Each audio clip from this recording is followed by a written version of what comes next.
meeting today. I had planned on working on some issues in pre-K program, but I am going to ask Dr. Rivera that you and I will have a conversation about that tomorrow, if that's possible. And because of the pressing issue of transportation and the proposed 3-bell schedule, I know I have received many calls already today, and I think that it is in support of our families and our staff. That was something we need to address right now. So I'm going to turn it over to Dr. Williams to open the meeting. Thank you so much, Chairwoman Shuda. You're right. It is, it's been a long time coming. And, for those that are listening, what I just want people to know and understand is that this is not something that we did thoughtlessly. It's a negotiated item.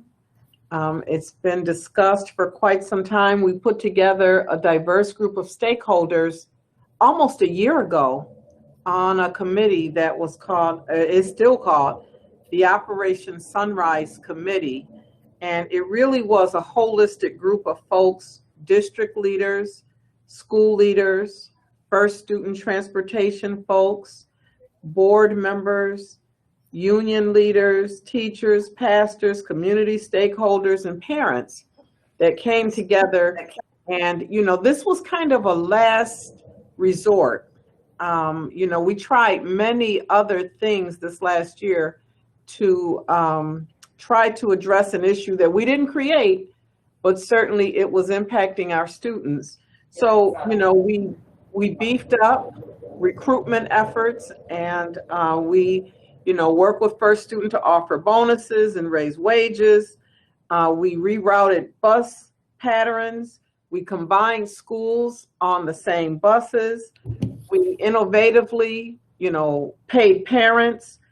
We had drivers from out of town come in to try to pick up some routes. We've worked with Mickey Kearns to see, what could be done as far as our county motor vehicles department and trying to get more CDL licenses quicker. Our adult education department is addressing it. And we even worked with our New York State DMV Commissioner, Mark Schroeder, to see what we could even do there. At the end of the day, though, we are where we are, and there are groups of children that are not afforded the same opportunities that we want for all of our students. And so we're trying to, roll this out in a way that's inclusive. And so you're going to hear from Chief Hills, who, is working just day and night, because there's a lot that has to happen quickly in a short period of time. And so I'm getting calls too. I'm getting emails. I'm responding to everyone that I get. I think it's important to do that. But I'm going to turn things over to Chief Hills so that he can share kind of what our rollout is and where we are in the work. Thank you, Madam Superintendent, and thank you, Chairwoman Shuda. The Admir, do you have the PowerPoint up? So the Equitably Protecting Instruction Initiative, the movement to a 3-tier bell schedule was made possible because of the language put in the contract. Next slide. And it very much supports the 5x25 goals, eliminating opportunity and achievement gaps to provide excellent and equitable student outcomes, access to educational excellence, amplifying all voices. Superintendent Williams discussed how we had a year-long committee. The crisis has not only been for a year, it's a 2-year-long crisis. That committee was committed to looking at every potential solution, activating partnerships with our community members, with our vendor partners, and then prioritizing safety, security, and wellness. So next slide. What we are looking at is a solution that restores instructional time. Our elementary school day will have increased time where students are in classrooms with their teachers. It allows the capacity for ELT and athletics transportation. So we will not be in a position where we have our athletics teams having to take the Metro bus to get from one place to a competition. It allows for better bus aid allocation. Before the pandemic, we were at about 50% bus aid coverage. We're now at around 75%, and with our pre-static number of buses, we'll be able to recruit for kind of a steady target. We actually went down in percentage this year because we added drivers and added buses. And for every driver, we need to add a bus aid. This will allow us to recruit bus aids to increase. The goal is 100%, but it will allow us to allocate our bus aids better. Along with that, we have a high turnover of bus aids, and having the last bullet, shorter rides with less students, will make both driving and being a bus aid a much more sustainable profession, because a half-hour ride with 30 kids on a bus is better and more easily managed than a 1 hour to 90-minute ride with a bus that is full by the end of the run. Predictability and reliability. We did get better on this for the last half of the year, but last year and for September, October, and November of this year, we had many days where we did not have routes covered. We had to double routes. We had to have kids wait for several hours. Kids were getting to late schools they were walking in the door when lunch was being served in some cases. So it was not predictable. I know that I use very often the anecdote because I walk my little dog every morning at 6:20. And when I'd go out, I'd see Fargo in Rhode Island, Fargo in Vermont, I would see everyone waiting, and they would be in their cars with the apps. There'd be the family on the corner waiting, and the bus wasn't always there on time.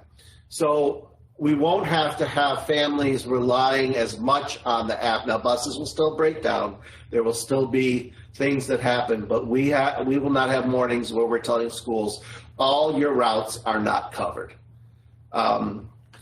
And it will be, like I said, shorter rides with less students. The Council of Great City Schools average ride is between 15 and 25 minutes, 26 minutes.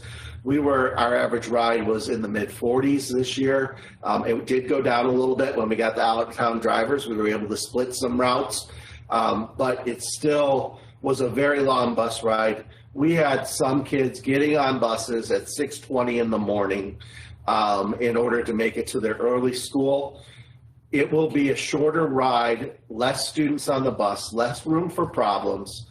And essentially, from the point a child walks out the door in the morning to the point they walk in the door at the end of the day, they will spend less time door to door. And more of that time will be spent in instruction, because we'll be able to restore the full instructional day, and less time sitting on a bus. So those are the benefits. That's the North Star.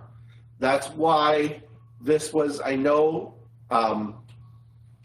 we did get better at predictability this year, but that relied on a lot of things. We didn't get better on the other things. So that's why we're doing this. Those are the benefits. Next slide, please. Historically, we had 631 drivers prior to the pandemic. Ideally, we would have had around 650. We actually were experiencing a minor shortage even before the pandemic. We started the 2021 to 2022 school year in a crisis. Drivers didn't come back from the pandemic. We had 25% of our drivers shortage. We had to immediately double routes. We had to cut 183 routes. We had to change the arrival and departure times for all of our elementary schools early schools, the bus was scheduled to leave 15 minutes earlier, and we required that schools organize their students for departure about 10 to 15 minutes before that, so they were ready to get right on the bus and the bus could move. So some schools were losing 20 minutes of instructional time. Some schools were losing up to a half an hour. Late schools were getting the buses there between 15 to 30 minutes late. Schools had to be prepared to get the kids out of the building quickly. We also had multiple schools that had buses doing double runs. They would come to the school at 7:30 and drop off a batch of kids and go out and get another batch of kids and bring them to the school. So we had a lot of situations where schools were getting buses at 7:30, 8 o'clock, 8:30. Like I said, late schools were very often having buses arrive very late in the morning. So we were losing a lot of instructional time, even when we got more reliable, because the times we had on paper still required those compromises. Our current, next slide. January 3, we launched the parent reimbursement.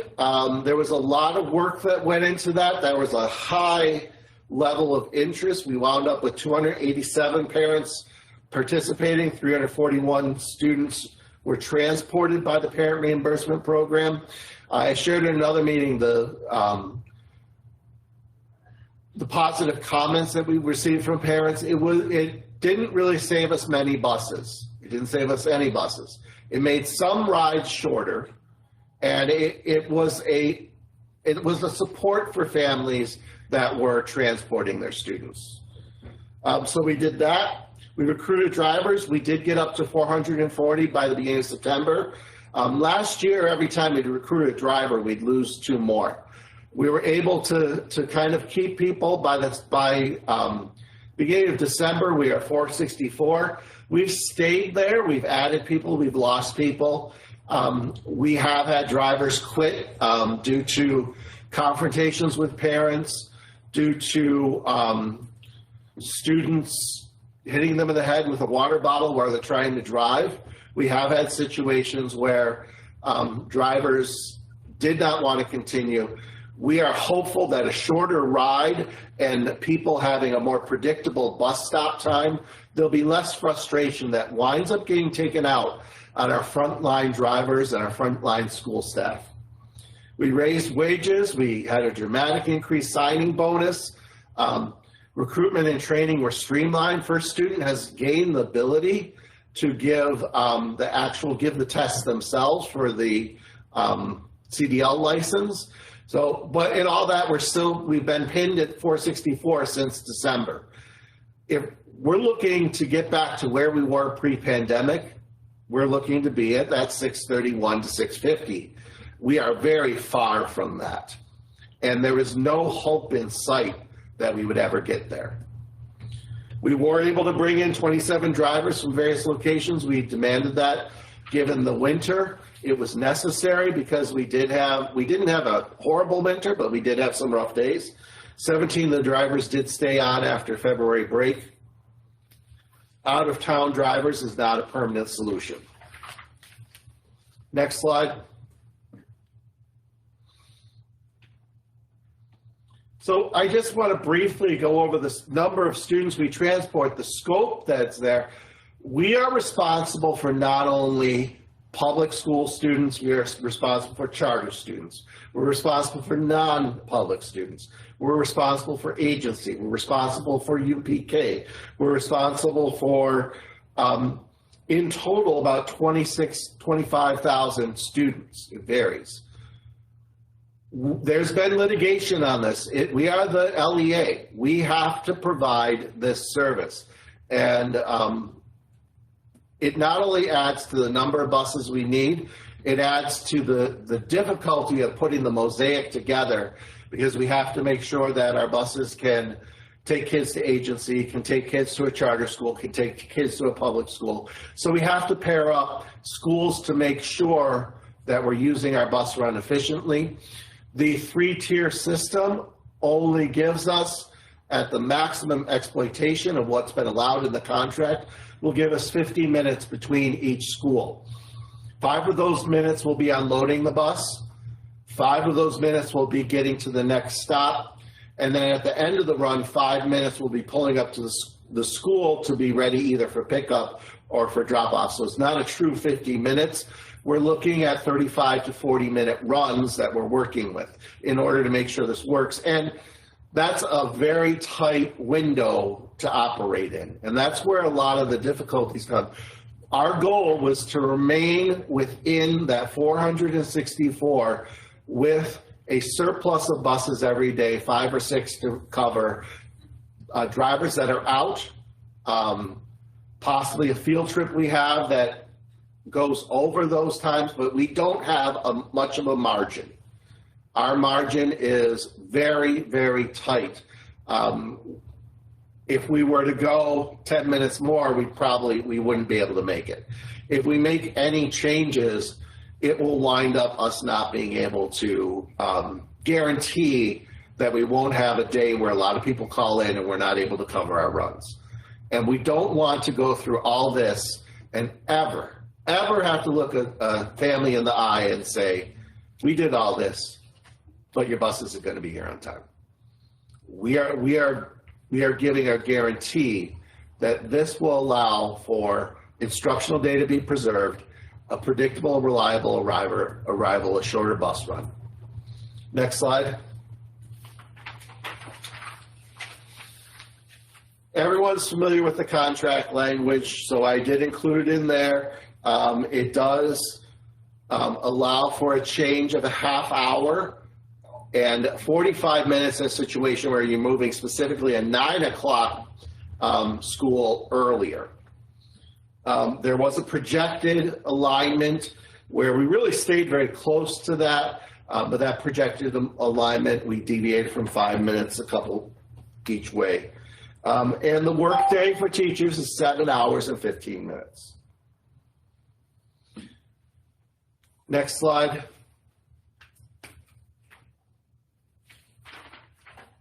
Again, the benefits. I was called today, say, you really want the benefits there that many times? And I said, yes. It is, again, it's to restore instructional time, restore capacity for ELT and athletics transportation, better bus aid allocation, predictability and reliability, and shorter rides with less students.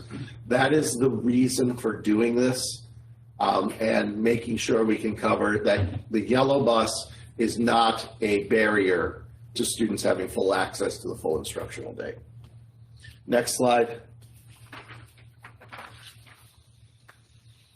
So when the ink dried, actually about 2 weeks before the contract was approved, but definitely when the ink dried on the contract that Saturday morning, we started working on routing buses and putting it in our fleet management system, Versatrans, and putting the whole student roster in, charter schools, non-pubs, public schools, all of our schools into the system, and looking at times that fit those contractual parameters. Elementary, the tier 1 for students will be a 7:30 to 2:25 time. So the bus will arrive at 7:25, unload at 7:30, pull away at 7:35. Same thing on the bus will be there at 2:20, we'll load at 2:25, and we'll pull away 5 minutes later. Teachers would be 7:25 to 2:40.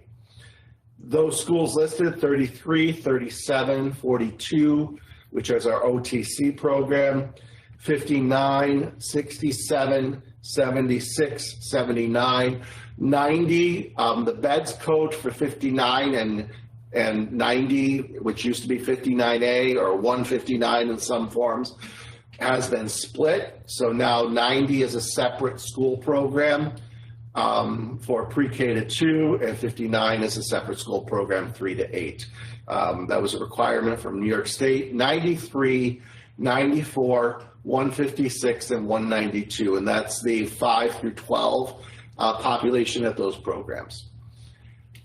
Elementary tier 2 students would be starting at 8:20. It's 5 minutes after that 8:15 point, but we needed the extra time to make the runs happen. and teachers would be 8:15 to 3:30. That's 6, 19, 27, 31, 50, 54, 61, 64, 72, 92, 95, and 195. These were schools, we really looked for schools that had a tight cluster pattern, that didn't have students necessarily all over the city. We're in a strategic location, so we could send a bus right after to either a charter or to an agency. So that's been the toughest tier to program. So that's where we have landed as the best model we've run. And then tier 3, which would be 9:10 to 4:05. But the teacher's day, we've moved it an extra 5 minutes earlier, so it's 9 o'clock to 4:15. They'll have 10 minutes before the buses arrive and 10 minutes after. So we keep it closer because that was one of the major concerns. We really tried to guarantee teachers that we wouldn't have some teachers getting done at 4:30 and some teachers getting done at 2:40. So that's 3, 17, 18, 30, 32, 43, 45, 48. In 48, another beds code combination.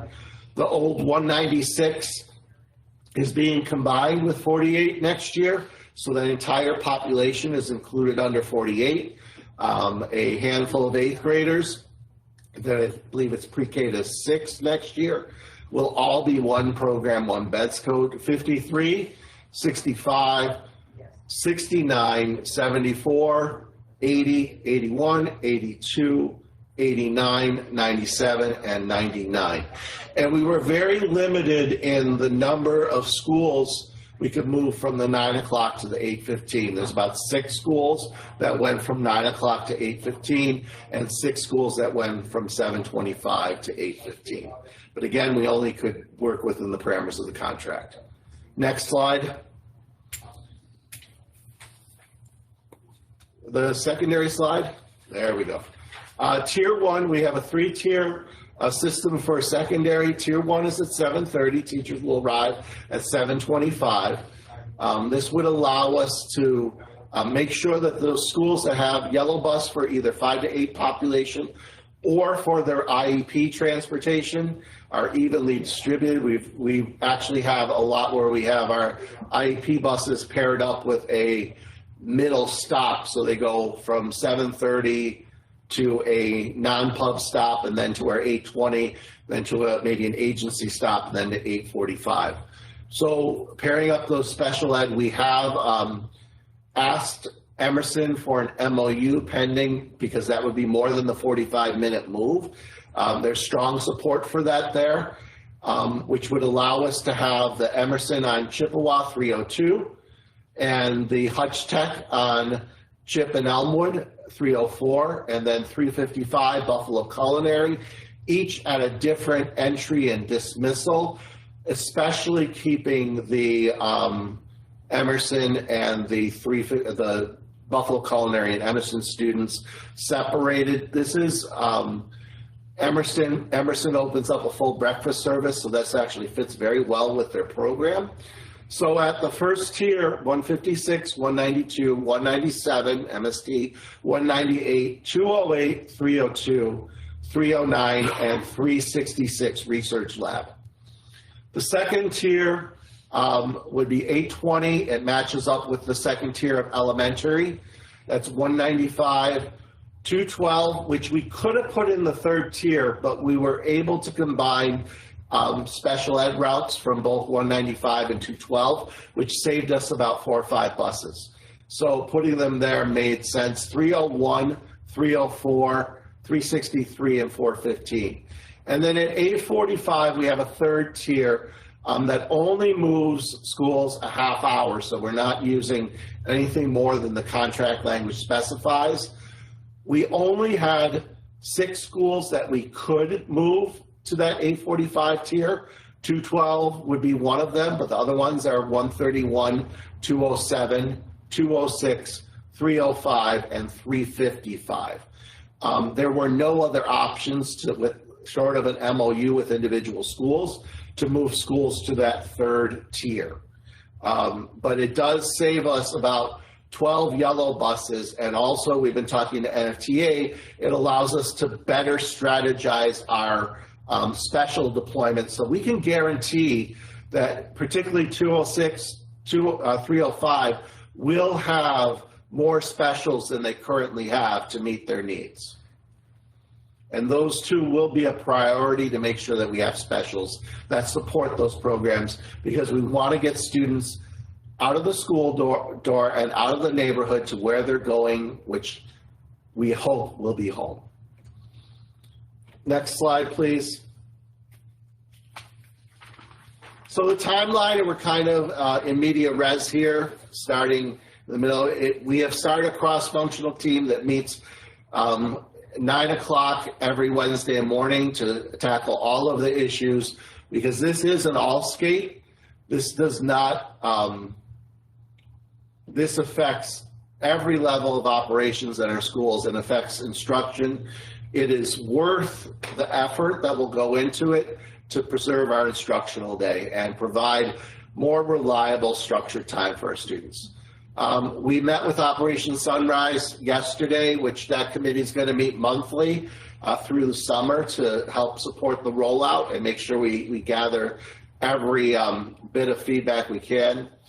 Presenting to the work session today, that's where we are. Next slide. I also, it's not on the timeline, but I did present to the secondary principals meeting yesterday, presented to elementary today. I will be meeting with PAC tomorrow to address any concerns. So we have the school list. You saw it on the PowerPoint, and we had input this morning. We've been working on it. And then we are looking to publish the new bell times 5/17, which is well ahead of the June 1st requirement. But the more time we have for discussion and let this breathe, the better we are. School leaders will get an individual letter. There'll be a master document prepared, so everyone, it will be posted on our website. The teacher transfer process will start on June 1st, so Human Resources is working on that process to make sure this is the least disruptive to school staffing. Next slide. So in May and June, schools will hold community meetings led by building administrators. The contract language says they have to be at each school location, but we are going to film a brief 20-minute bumper for schools. We're going to provide a link so that feedback can be shared to a repository, either an email or a form, so that at the building level, our goal is to fill the contractual language, to hear clear and honest feedback so we can make sure that every need is accommodated, and to not burden our school communities with having to hold a community meeting and our building leaders having to defend a decision they necessarily did not make. And we're going to, out of that, develop an ongoing FAQ document so that all of those questions and concerns that rise up can be addressed. And then at the same time, we'll need to set all of the calendars in Infinite Campus. The period schedule will be changed. Each school will have, from high school to elementary, every school will have a 6-hour and 55-minute instructional day, as is allowed by the contract that takes full advantage of the 7-hour and 15-minute teacher work time. And then we also need to make sure we're supporting schools and making changes in Infinite Campus so that any schedules they've had to change. Many schools may just revert to the 2019 schedule they used, but some schools will have to make changes. Next slide.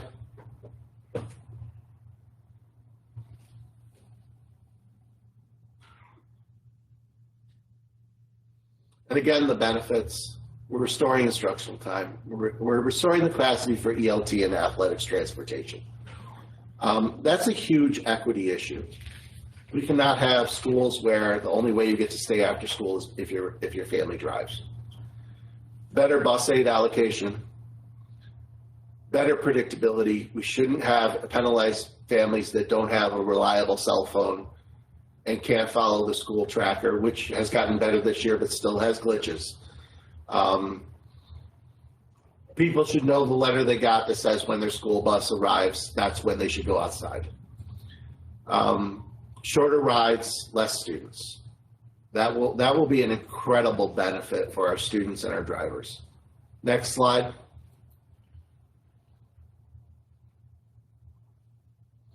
like to thank everyone. I kind of put your names in microscopic print here.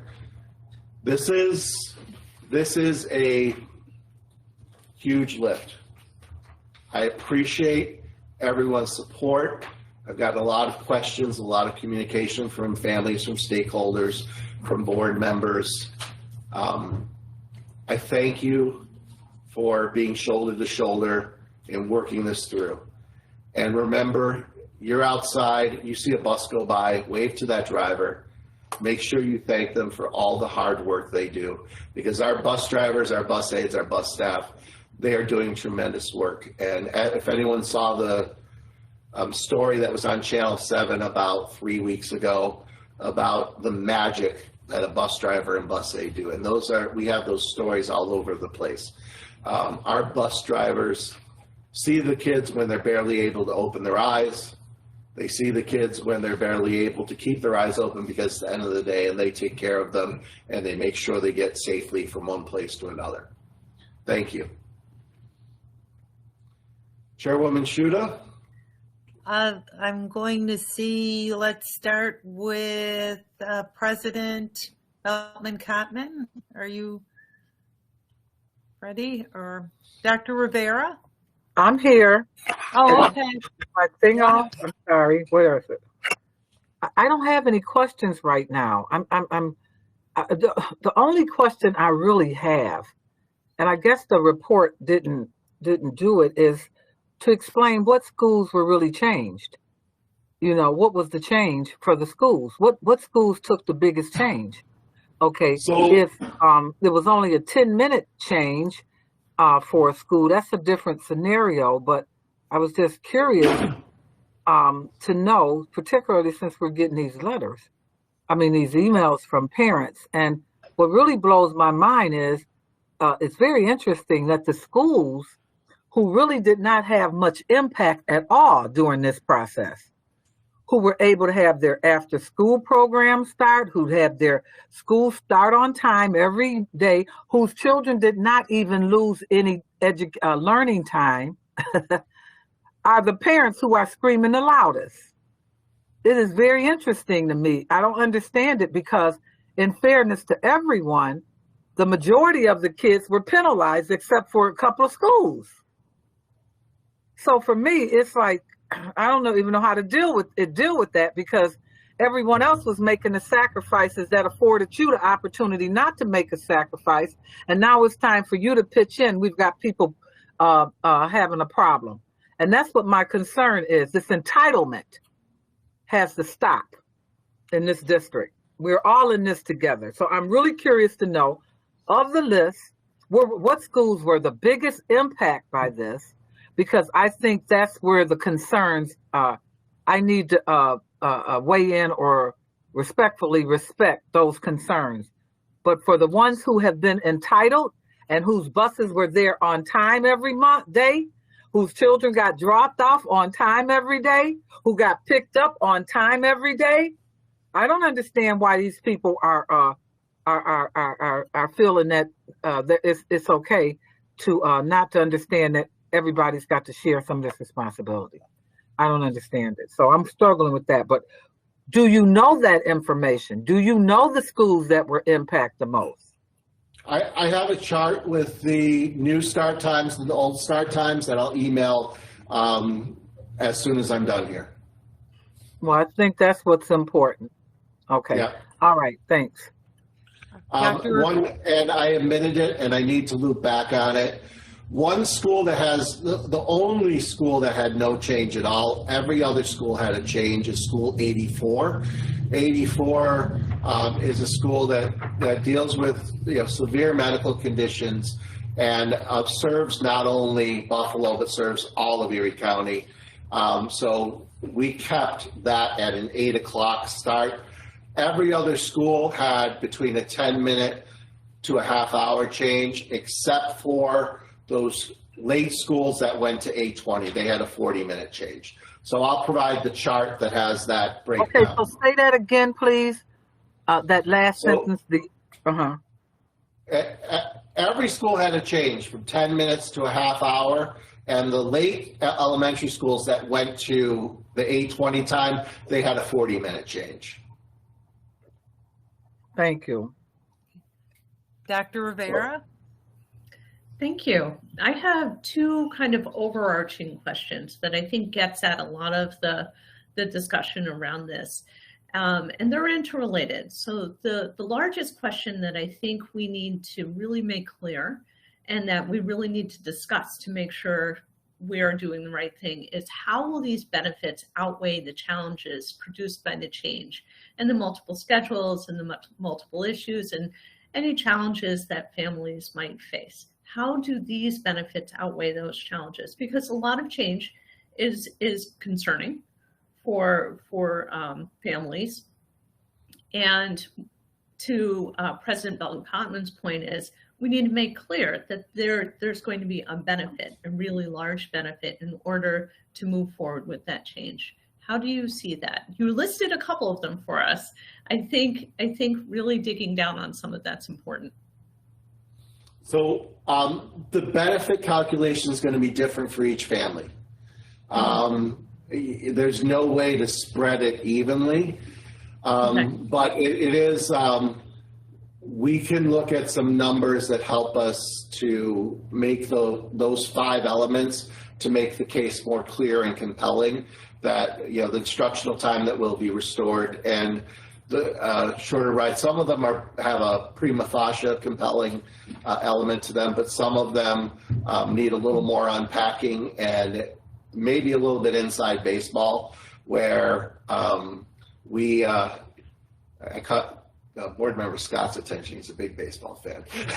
So yeah, I will work on unpacking that. Those 5 bullets, really simply, each one I can add a little more clarity to. But those are the compelling reasons why we made this change. And I do believe that out of all the interactions I've had, many families, when they hear that, they can understand, the ability to transport for after-school programming has a large positive impact district-wide.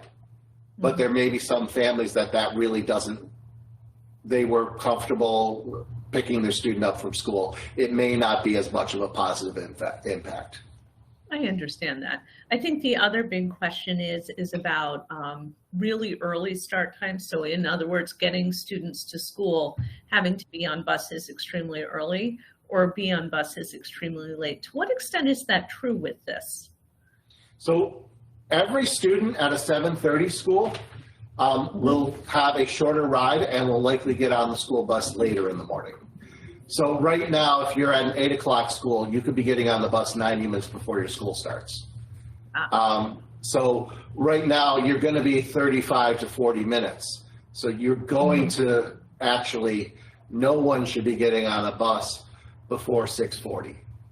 Okay, that's so really it helpful. Actually is it's paradoxical because it's an earlier time, but because it's a much shorter ride and because we're very inefficiently using our fleet, but we're able to use these big long buses but we're having a few kids on them. We're able to get the kids there quickly. Okay, so to reflect back to what you were saying is that because we are having issues with our bus routes, not only do we have students not getting to school at all, or getting to school so late that their instructional time is impacted. Plus, we don't have students getting to after-school programming. A lot of students have such a long bus ride that paradoxically an earlier start time is going to mean they're going to get on the bus later. because Correct. we're more efficient. Okay, thank you. That's helpful. And I then should just have been the last- taking. I should have I'm been sorry. taking notes. I should have been taking notes. That was very well said. Oh, well, thank you. I can always repeat it if you need me to. My last question is related to first student, because I think this is underlying a lot of what parents are saying, which is the larger question is, how has first student fulfilled its contract with us? So we have a contract with us, and we want to make sure that they fulfill their contractual obligations with us, and they have done their due diligence before we turn to our community for a solution. And I think that's still a question out there. Can you let us know how they've done that?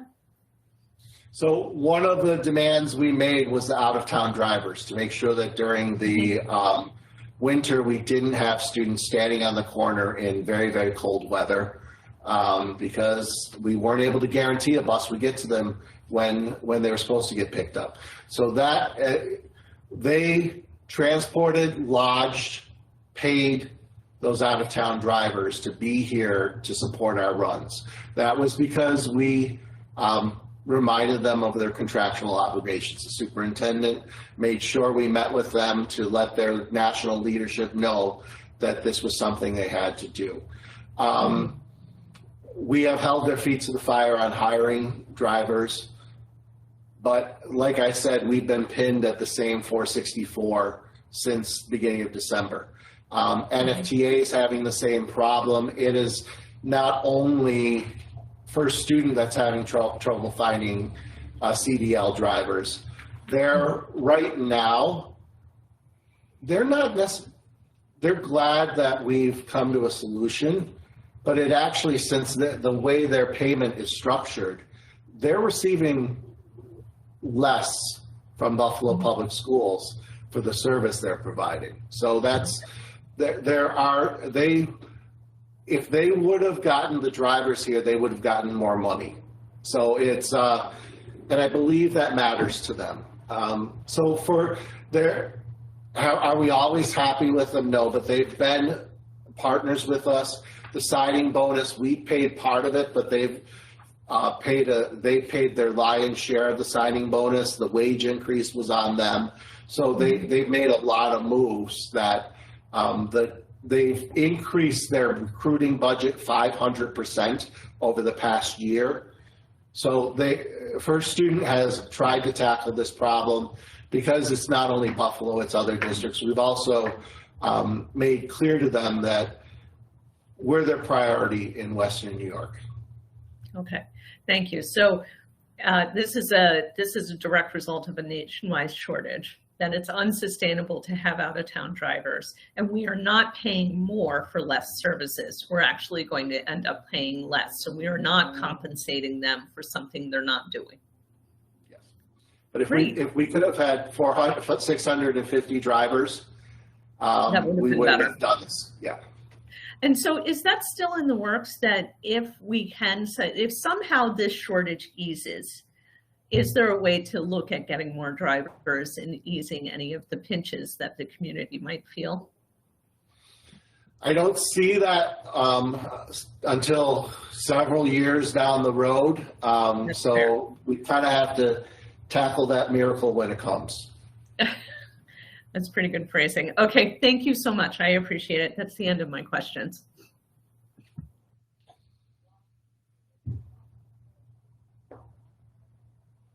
Cindy McCutcheon, are you ready?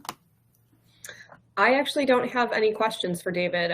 One of the questions or clarifying points Anne actually raised, so I am good. Thank you. Dr. Evans-Brown? I didn't have any questions, but just a couple observations. Thank you, David, for a thorough presentation.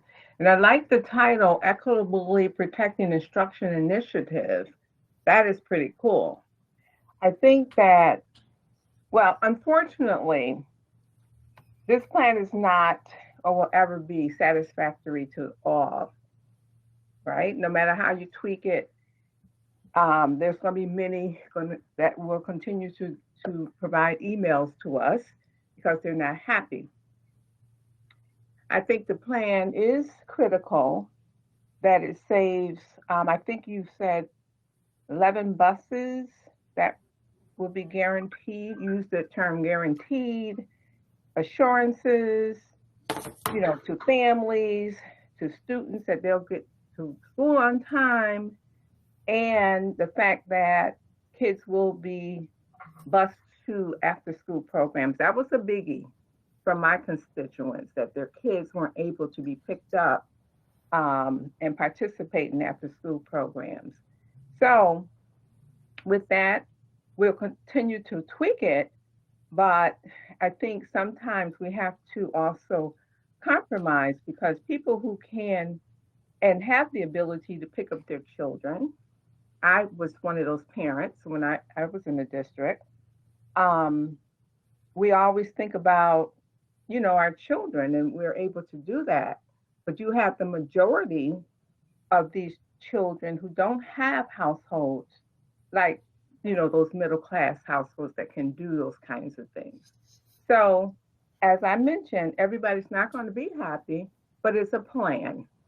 And I think it's a good plan. It needs some tweaking, but kudos to you and your team. Thank you. Mrs. Woods? Are you ready? Oh, sure.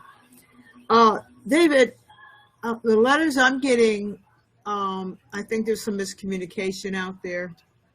The letters from City Honors that I'm getting is about a parent crying because she's under the impression that City Honors is going to an earlier schedule. And I'm like, well, City Honors is a 7:55 start time school. And what you're telling me in this schedule is they're going to 8:20, which is later, not earlier. Now, am I Correct. reading that correctly? Correct. City Honors was almost the perfect profile for an 8:20 school. It had a large scatter point. It had a central location, so we could easily get a bus from there to a third school. And it had that middle level population plus some IEP transportation students. So City Honors is at the 8:20 level. Okay, well, I think that needs to be communicated to the parents, because the letters I'm getting is that City Honors has orchestra, and the parent was afraid that her child was going to have to be out in a bus stop catching a metro. The child's never caught a metro before. She was, a young girl just starting. She was riding a little cheese bus. And the parents saying, I'm afraid to put my child out there catching a metro in a dangerous area this early in the dark. So I will be very happy to reply to this parent and say, no, you have been heard. City Honors is not going earlier. Your child will not be in danger, and you are okay. But I still would like to have been able to say, as we said to teachers, if there was something that really destroyed your life, you had other kids and you couldn't handle it, that there was a plan for mitigating circumstances. Rather than put a child who's never ridden the metro bus and been on the cheese on a corner in the dark, especially in winter, is there some other option that I recall that we had exceptional circumstances for child safety, that child could, if a parent was facing that situation, that the child would be able to be picked up on, continue on the yellow buses, the cheese bus, or something else? What are the options that we have to say to a parent who might have been in that situation, because this parent isn't now? We're not gonna put your child in danger. If it's a dangerous situation, here is who you talk to, here's who you call, and we will respect and try to make a way that no child is put in danger.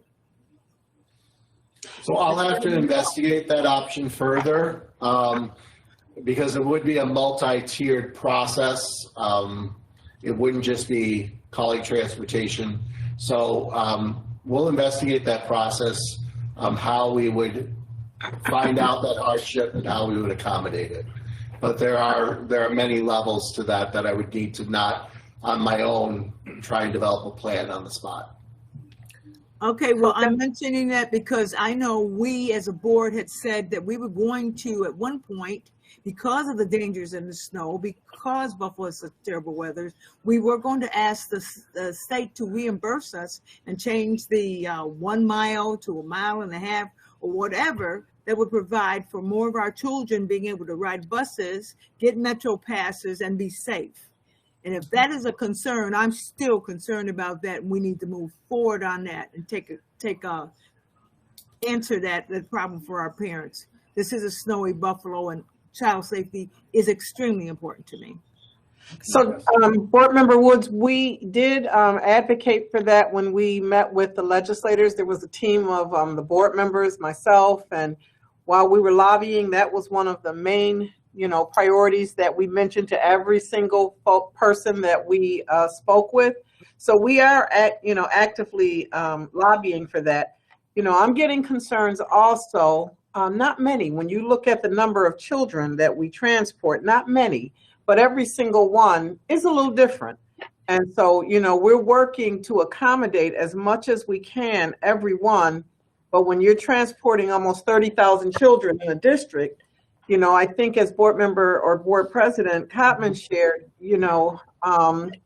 and Dr. Kathy Evans Brown shared, it's going to be very difficult to please everybody. We're trying. We really are. We are really trying to be as inclusive and to listen and to hear and to problem solve.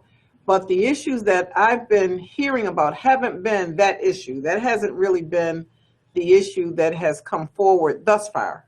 So, if it does, then we'll address it. We'll work with a family. But what I heard Chief Hill say is that in most cases, children are able now to be out a little later because the bus rides are shorter. So they were actually out, earlier where it really was dark out because, it was a 90-minute bus ride or 45. It's not going to be that now. So that shouldn't be the issue in most cases. I am very supportive of the 3-bell schedule. If there is no ifs, ands, or buts, and our parents have to recognize that every child is entitled to an education to get to school. Every child has a right to get extended learning and after school and to be able to get there. It can't be for the privileged few, those who have parents who can get them there. We are doing what is best for the majority of the students. But that given, I do know that in the few cases, as you say, that isn't the majority, it may be a few, with mitigating circumstances of safety concerns, well, we can be a little flexible. I mean, if it isn't a flood, I'm sure we can be creative and come up with something, and I respect that you will do that to the best of your ability, Madam Superintendent. Absolutely. Mr. Hurd? Thank you so much, Mrs. Shuda. I'd like to say, first of all, thank you, Mr. Hills. This is a lot of work that you and your team put together, and Superintendent Dr. Williams. This plan, I know it took a lot of hard hours and a lot of thought and a lot of conversation and meetings with everyone to pose this plan that you put out tonight. And I just want to say thank you for the work, for the body of work that this district can do. Thank you, Chairwoman Shuda, for having the insight to bring this to the board today and to the community. I have a couple of questions. I know this fits our 5x25 plan, and that this is really, addressing a critical need of the district and our schools and our children and our teachers. And especially some of the parts about athletics where we'd be able to get children to athletic programs after school at a reasonable time and able to get them home afterwards. Nobody wants their children coming home in the dark, and nobody wants to have their children, at the bus stops in the morning in the dark. But some of the things that were proposed in this plan addresses that. And from what I understand, the start times won't be that far off from what they are today. So just so it's clear with our parents, this will begin the 22-23 school year? This is how we're routing the buses for September. So this will begin the 23-24 school year. Okay, 23-24 school year, just so we want to be clear with that. And my concerns are from a fluent amount of emails that I received, and the parents' concerns and some teachers' concerns, who actually fall into the same categories, is about the start times of the schools and the ability to those parents that have multiple children to get them on busing at different times. I hope that the schedule can help address that a little bit more. But what about those parents? What can we do for them to have a hardship? I heard from some parents, and some actually called, that said that they have children that go to different schools, but they can be categorized, the same grade levels that they can attend one school. Is there any way that we can address those parents with those type of hardships that may have 3 children or 4 children that's going to different schools? So again, we'll try to address. We're not encouraging a mass, a lot of movement of students, because that would be extremely disruptive for the children. So we wouldn't encourage that, but we certainly will be working with, families. I mean, right now we have 2-tier schedules, so we have early and late schools. They may already have children that are in, 2 different tiers of schools. But, again, I just want to, continue to reiterate that, we're going to listen and, try to proactively and, restoratively do all that we can. But at the end of the day, there may be some that, we just may not be able to give them, exactly what they want. We know that this year is going to be a difficult year because it's the first year of it. It's new, it's different, but, we certainly want to do it in a way, we respect our parents, we understand the concerns that are coming forward. And thus far, we've been able to address every parent that has come forward with a concern. So. Okay, thank you. I really appreciate that. I think I counted 59 schools that's affected by this transformation. And I think I remember when I was younger in school, we had some different start times started when I was in elementary school. And I didn't affect us that much because we adapted very quickly. And I think that this district will adapt quickly to the new start times.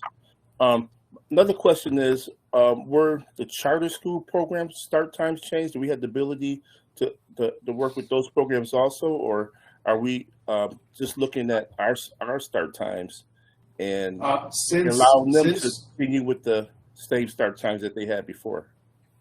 Since 2 years ago, we've been working with the charter schools. We've had multiple charter schools change their times. In fact, it was part of one of the strategies that allowed us to reduce the number of routes we were doing for the past 2 years. If the charter schools had not changed their times when we asked them to, we would have even had a worse problem. So we essentially work with the charter schools, but we've met very little resistance in when we've said we need you to go a little bit later, we need you to go a little bit earlier. We've been able to slot them in. Of course, we're not telling a charter school they have to start their school day at 6:30, but we are fitting them in around our transportation fleet is what's driving everything. That's the priority. Okay, I just want to understand our priorities and just make sure that that we're taking care of public school kids and their families. So this is my last question about the hardship. So those that are in extreme hardships, I know Dr. Williams, you said you guys have really take a deep dive into it and see what the issues are and problems are. But there's our teachers that establish the exact same type of hardships that may be using public transportation or coming to school, but they have to put kids on several different buses, and they're claiming that they won't be able to get to school on time because of the new start times. And I don't even want you to answer that question now, but just to make reflection that there are parents that have to go to work or have to be at a job at a certain time where they can't make allowances, and so that we can try to as a district, be responsible and accountable at the same time, for those parents and education. So I thank you so much for all the work that you guys have done, and we continue to stay posted and read another 100,000 emails. Thank you. Mr. Scott? Thank you, Chairwoman Shuda. So I have a few questions, but before I get to those, I just want to first say that right now I have two boys that are on different start times with a difference of over an hour. That will change for both of my boys next school year. It'll actually be a less of a difference between their start times. With one of my older son will actually be with this proposed change starting at 7:30. So my family, my kids are impacted by this proposed change personally. I also work in a 3-tiered bell system, and I've seen the challenges with adjustments, but also have seen the benefits of it. I know Niagara Falls has also switched to a 3-tiered bell system. And in fact, I believe the superintendent said that he saw attendance improve with the 3-tiered bell system. And there might be other area school districts that are also in a 3-tiered bell system, but I'm not familiar with them. So Mr. Hills, that I've had questions and concerns about this, and it's really about being convinced that the benefits of it will be realized, that it's going to be a solution that will produce positive results. So to begin with ELT, the after-school programming and the athletics, are we saying that if this is implemented, that we can almost guarantee that there will be transportation provided for extended learning after school, similar to what we had 2019 prior? Absolutely. Yes. And then athletics. This year we had to combine schools, and we were told that it was because of a lack of transportation. So fewer students could participate in modified athletics. Would we potentially be going back to having more schools being able to individually participate because transportation would be more available? For high school athletics, we'll be able to cover it at the level we had in 2019. For the modified, we still have to work out a plan, but we will have more capacity to be able to address that. But modified really grew during the coming back from the pandemic. So we'll work on that. It will help us. There'll have to be some creativity, but it will help us to have the 3 tiers to schedule those modified. So the absolute athletics after school, yes. Modified, we're going to work on. We don't have that completely mapped out. Okay. I will be in a substantially better place, though. Okay. So just clarifying questions. We've been hearing a lot about research on early start times and how it impacts kids differently based on their age and the level that they're at. And a lot of that research is credible, and I think it's warranted to raise that research. But if I heard you correctly, you said currently the earliest pickup time is 6:20 a.m. right now? Yes. And under this, it would be potentially 6:40 to 6:45. But it will not be earlier. In no situation will it be earlier. Okay, so because I've heard, like, for example, that students will be waiting out in the dark even earlier in the morning, like 5:30.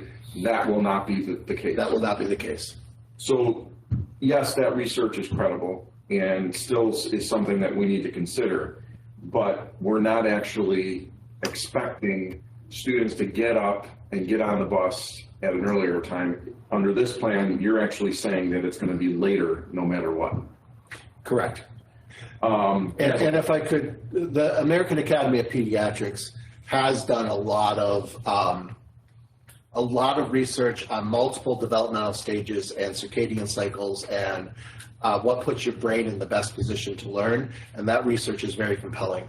But there's also compelling research on instructional time and after school programming and the benefits of that. You stole what I was going to say next. Oh, sorry. Yeah, I mean, Yes, that is credible research, but there's absolutely research to show that missed instruction time is going to impact students. And that after-school programming has just incredible impact on learning and, most importantly, from my perspective, social-emotional development. And then athletics, too. I mean, obviously has an incredible benefit to students, especially those athletes that sometimes struggle in school, too. So you really laid out a lot of things that have been attempted as remedies to this crisis. And I want to just talk about, or just have you clarify wages and bonuses. I thought I saw at one point that we were the most competitive, if not close to the most competitive, with wages and benefits and signing bonuses for drivers. Is that accurate to say that? When I tell chief operating officers in other urban districts around the country what we are paying our bus drivers, they are blown away. We are paying our bus drivers a good 30% more than the average urban district around the country. Okay, so we're not underpaying. We're far from underpaying them. For the market, yes, we're not underpaying them for the market, but for the difficulty of the job, they're so fair enough. Fair enough. And I just want to clarify with the BTF contract 2 things. That at the start times, which you did touch on, were projected at 7:30, 8:15, and 9 o'clock. Now we're talking about 7:30, 8:20, 8:45, and 9:10. 9:10, yes. So those were projected times, and it says projected. And it also says about the community meetings that this is the language, because there's already some confusion on this. Prior to the implementation of the change, the district agrees to hold a community meeting at each impacted school to receive feedback from the school community. That's correct. So the community meetings are going to, at the next board meeting, we're giving this a week to kind of percolate to allow the board, next board meeting. We're going to prepare a resolution to present to the board. And implementation will be when we do the routes over the summer. Notification has to happen before June 1st. So really the notification is happening concurrently with the community meetings happening at the schools. Okay. One question, and then I'm going to close a final point. Charter schools, you mentioned that there has been adjustment in their start and end times. Are there charter schools, or will there be charter schools that start at 7:30 with? There are some charter schools that start at 7 o'clock. There are charter schools that start at 7 right now. Right now. Okay. So my last point is the after-school programming and the athletics. If this is proposing to change that, that is huge for me. I understand that this is going to be a struggle for some parents. It's going to be an adjustment, but it's just a terrible inequity and injustice that we have right now. Students that have access to after-school programming have access to some athletics because their families can provide transportation, and those that don't have their own transportation are shut off from access to the after-school programming in particular.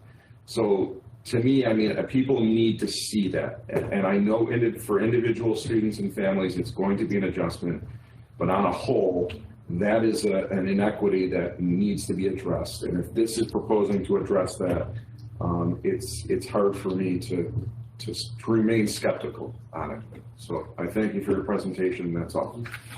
And I know we're running late, but I do have a couple questions. I guess teachers now with the new time, if they didn't put a transfer in, they are ineligible for a transfer? No, that's something we're working out. Okay. We'll be working with Chief Holly McGee to see, how we can accommodate if it's possible. I mean, if there are openings and Okay. but we're working that part out still. Okay, that was a question that was brought to my attention. And Chairwoman Shuda, I do. One of the things we wanted to carefully avoid was creating a situation where high quality teachers were maybe gravitating for certain layers of time scheduling. So that's one of the things that led to the 9:10 being moved to 9 o'clock, so we could kind of make sure we didn't have a school that's in the late tier having some of their best teachers decide to go to an earlier tier school. Well, I'm hearing some of that already, so I'm not sure that will be avoided. What my other question is, you know, David, we've always had trouble with split positions. And so now we're adding three different time schools. So now that the school-based budgets are done, have we looked at that and taken a look to see if we are going to be able to match up to make sure there is instruction that's aligned for these schools? So that probably wouldn't be a David question. Goodness knows he's got a lot on his plate. Okay. But I know that our chief academic officer and our chief of human resources will be working together, you know, to help to ensure that as they are making assignments, that those are things that are considered. Okay, and then Superintendent Williams, I actually can at least give a start to that. There you go. So during the cross-functional team that's meeting to address the issues, the staffing and the splits are something we're addressing, and providing some solutions as, you know, making sure the matches are done very early to maximize our workforce, and also looking at the way we can provide some sample bells inside the day schedules for buildings that would make that match a little easier. Okay, what about, and then the other question is sports. So when we have now high schools on 3 different schedules, so when will sports begin? And there is in one case where early school is paired with a late school, and that's how they're paired for sports. So that's something we're going to have to look at too. And I guess when I take a look at all these 7:30 high schools, so I guess I'm concerned about 7:30 starts for high schools. And my question is, how it seems like we've made such a drastic change for high schools when probably 95% of our kids travel through metro buses.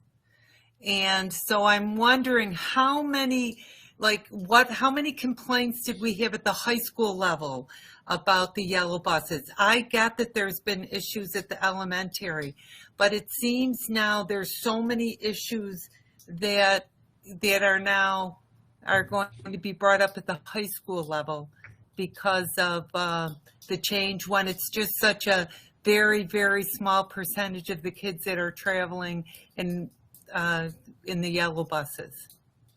So that, 10% of our high school population that rides yellow buses, for IEPs, not taking the 3 schools that have a 5 through 12 population. Okay. That 10% accounts for about 30 to 35 buses at each of the tiers.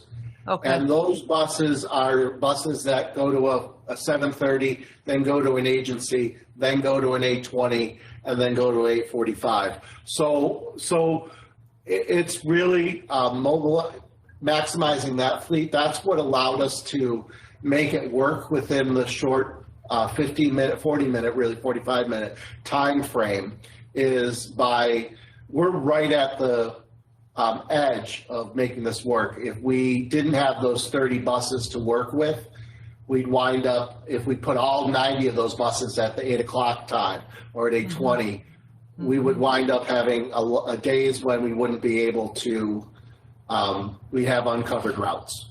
Okay. So that was what we are doing is we are prioritizing with NFTA, and this will allow for NFTA to provide specials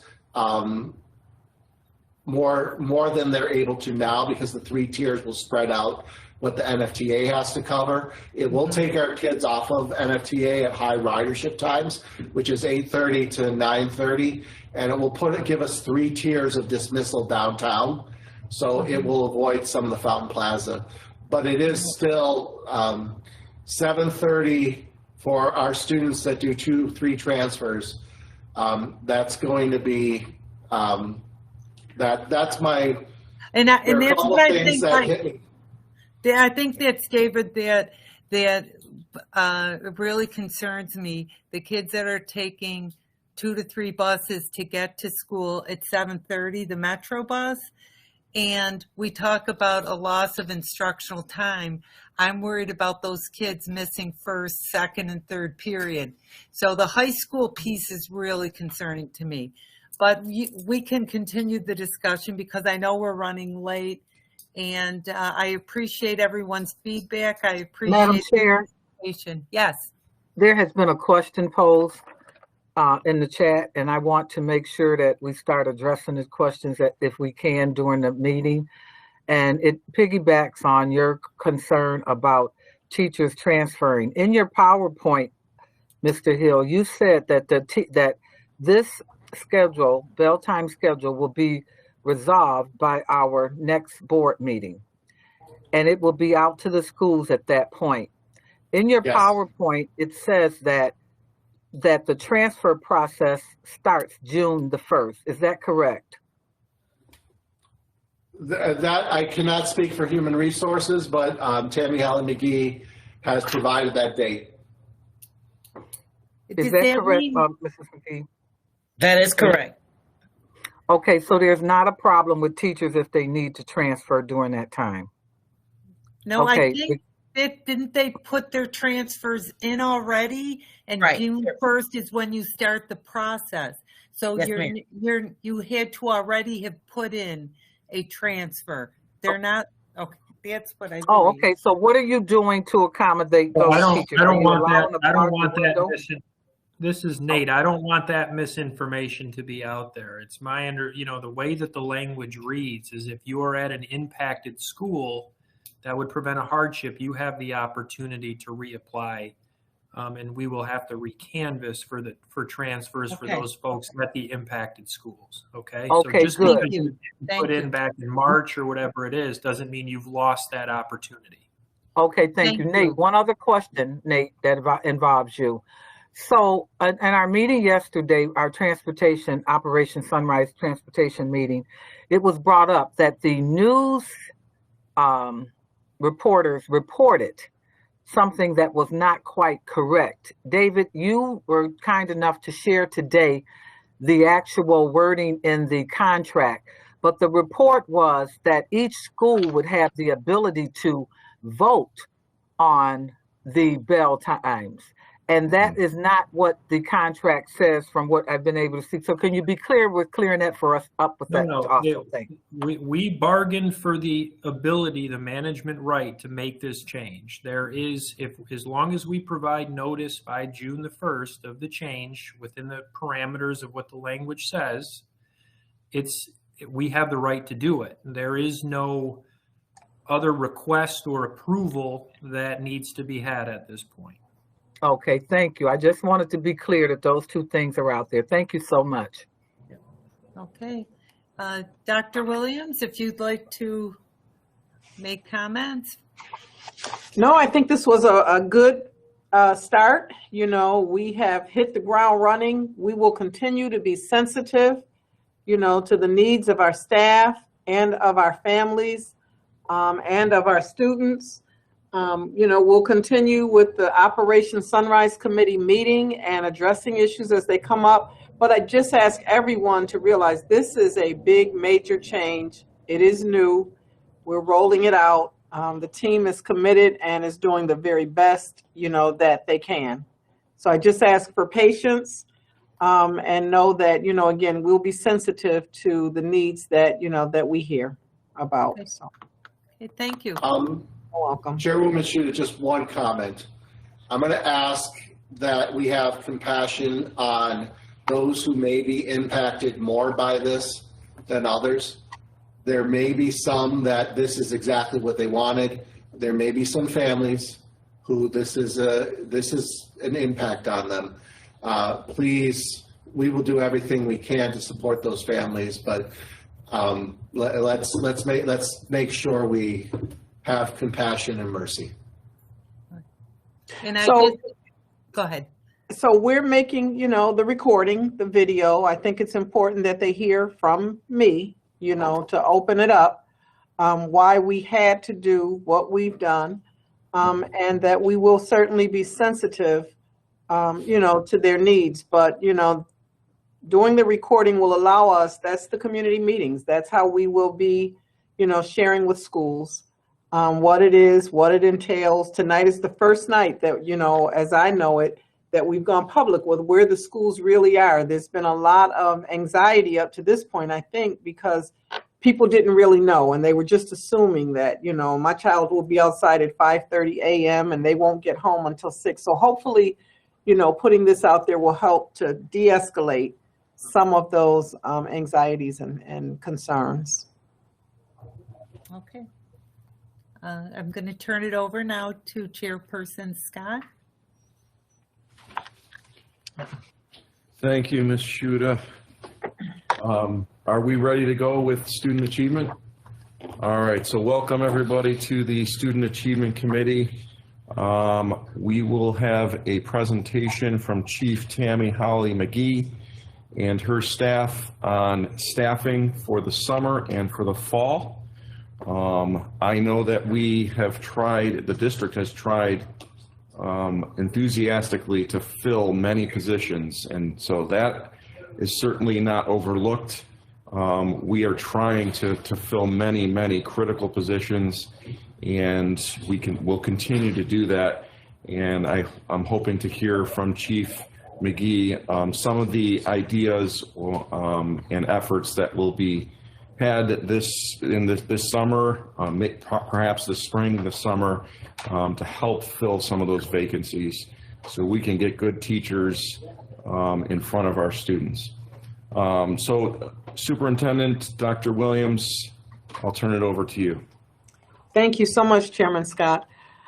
Yes, we have our Chief of Human Resources, Ms. Holly McGee, and she's got her team here. I can see that we've got Mrs. Girdlestone and Mr. Anastasia. They do a lot. That office processes thousands upon thousands of applicants for various positions. Their recruiting efforts you're going to hear about have been, I think, very exciting after a pandemic where everybody is struggling for staff. They've tried some innovative things to try to get us highly qualified candidates. That's what we want. And so I am looking forward to the presentation. She runs a data-driven department. And so I think, there will be some data that will also be presented. And I know that the board has been hungry for that. So I'll turn things over to Chief Holly McGee and her team. Thank you so much, Dr. Williams. Good evening, board members, Dr. Williams, colleagues, and Buffalo community. So it's with great pleasure today that I'm going to share some information with you guys. I'm going to do a quick overview. I know we're a little short on time, but Admir, if you could put the PowerPoint up for us, please. Thank you. So I'm really proud to show you guys our new Buffalo Public Schools Human Resources campaign. I have to give a huge shout out to Keith Hughes and his team. These are actual BPS employees and students on this poster, okay? These are not this is not clip art. These are actual employees, and these are our students. So we're very proud that Keith went out and helped us capture what working for Buffalo Public Schools looks like and becoming that hero. Next slide, please. Next slide, Admir, thank you. So I just want to do a quick overview before my team gets started with some data and some facts for you guys. Just want to shout out Keith, and then I also want to talk about how we're really trying to hone in on the human side of human resources. We heard the board when they said we need to improve.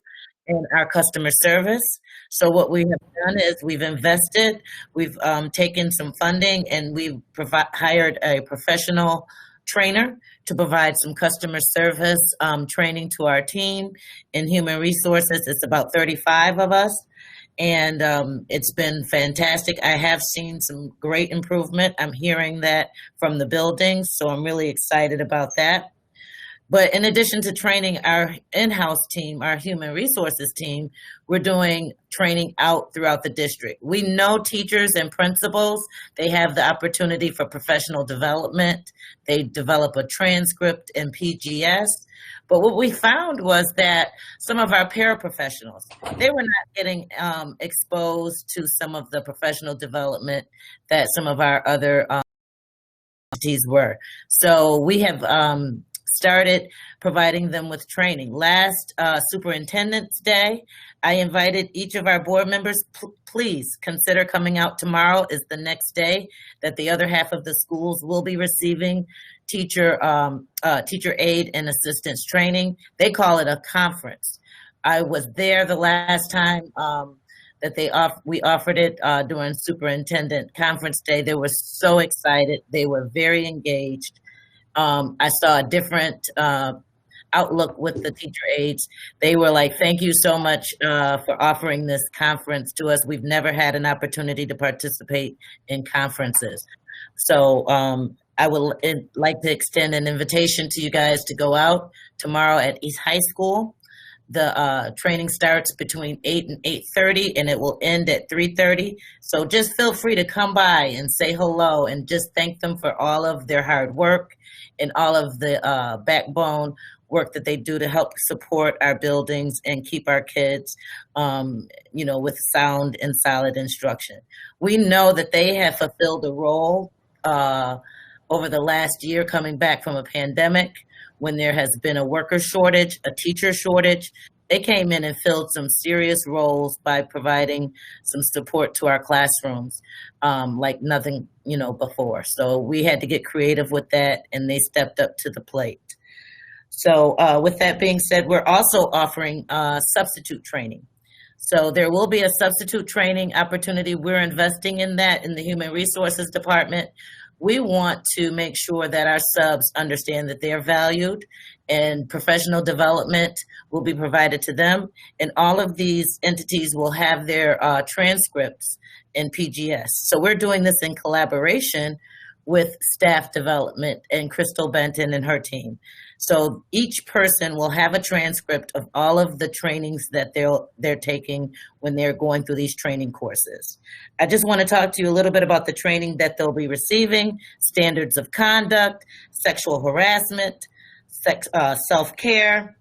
They will also get training by Matt Pegg and the student support team on supporting a successful classroom. They'll hear from our teacher residency programs talking about pipelines. You'll hear a little bit more about that later today, about where we're trying to grow our own. They'll hear from their union. So many of them have not had an opportunity to even put a face to a name with their union representatives. So they'll talk a little bit about their rights and their roles as union members. Okay. Next slide, please, Admir. So as we do our work in human resources, people may say, how do we line up with the 5 by 25?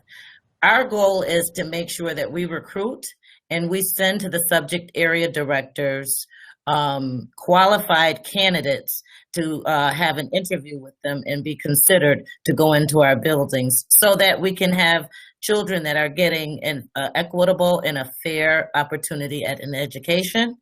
We are lined up with safety and security. Security hiring is a high priority with us in the Human Resources Department.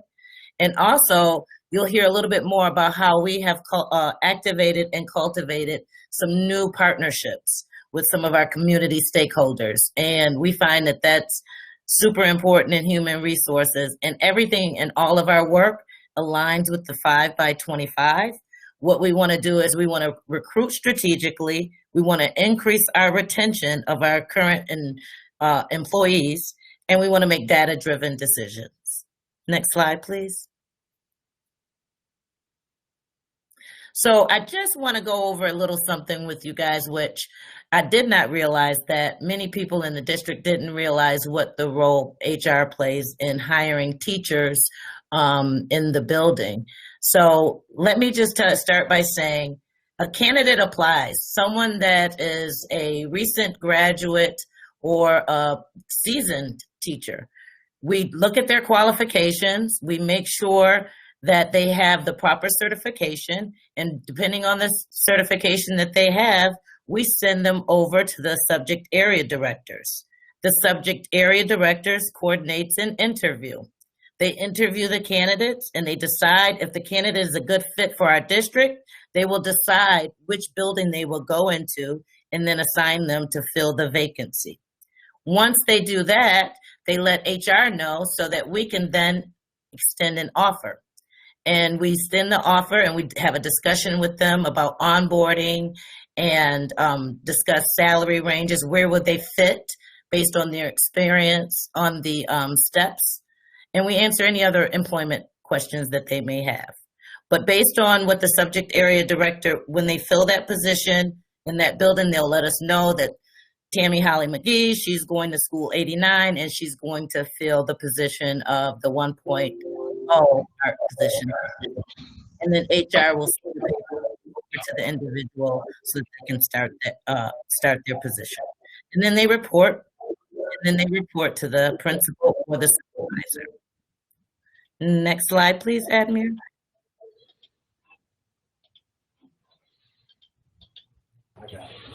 Oh, okay. Chief McGee, could you just hold 1 second? Could everybody mute that's not speaking, except for Chief McGee? Thank you. Okay. So, Admir, I believe we're on slide number 5.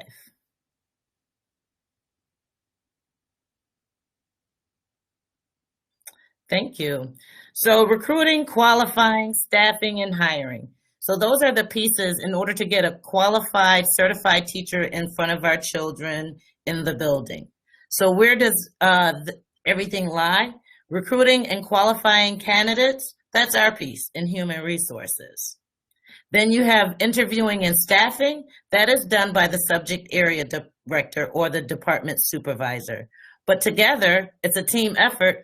We get this person hired and we have them go into the building and provide the services and serve our students. But we do the recruiting, they do the interviewing, and then they staff the building or they staff the vacancy for the building that has the vacancy. And then we send out the paperwork and we make it a team effort so that in turn, we have a certified teacher in front of our students. But I wanted to just give you that little bit of an overview before our staff goes into the data regarding summer school and fall. Next slide, please. So I would like to introduce you to Adam Renzoni. He's our Human Resources Manager. He's going to cover summer and fall instructional staffing for us. Adam? Good evening, Superintendent Williams, board members and colleagues. I do apologize. I seem to be having a little bit of technical issue with my camera, so I might not be showing up on your screen. It worked earlier and it's not working now, but hopefully you can hear me. Admir, can you go to the next slide, please? So I'm going to start off with some summer school updates. We worked this year to create some new tools and some new efficiencies to hopefully staff summer school in a quicker and more efficient manner. The first one being we worked with the extended learning department so we could get our job postings up earlier this year than we have in most previous years since I've been here. The goal of that was obviously to secure our own teachers for summer school and not lose them out to other districts that we have in the past. Also this year, we created in collaboration with the subject area directors a new staffing tool that we haven't used in the past. We've created a shared folder system between HR and the subject area directors.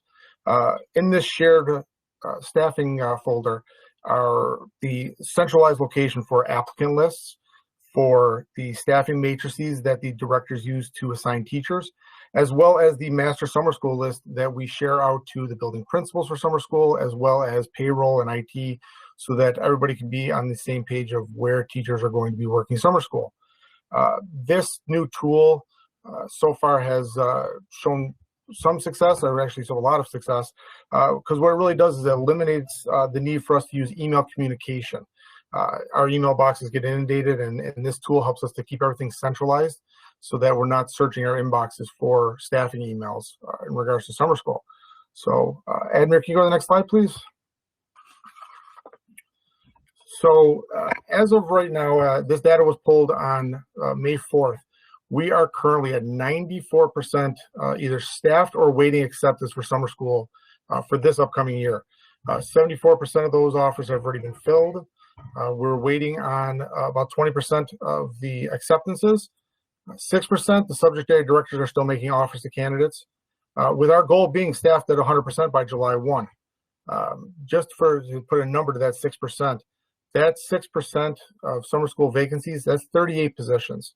Looking at the applications that we still have that have not been reached out to yet, we have well over 100 candidates still in the pipeline to be offered positions. So that I'm very confident that that goal of 100% by July 1 is completely attainable. Next slide, Admir. Just a little bit in regards to fall staffing.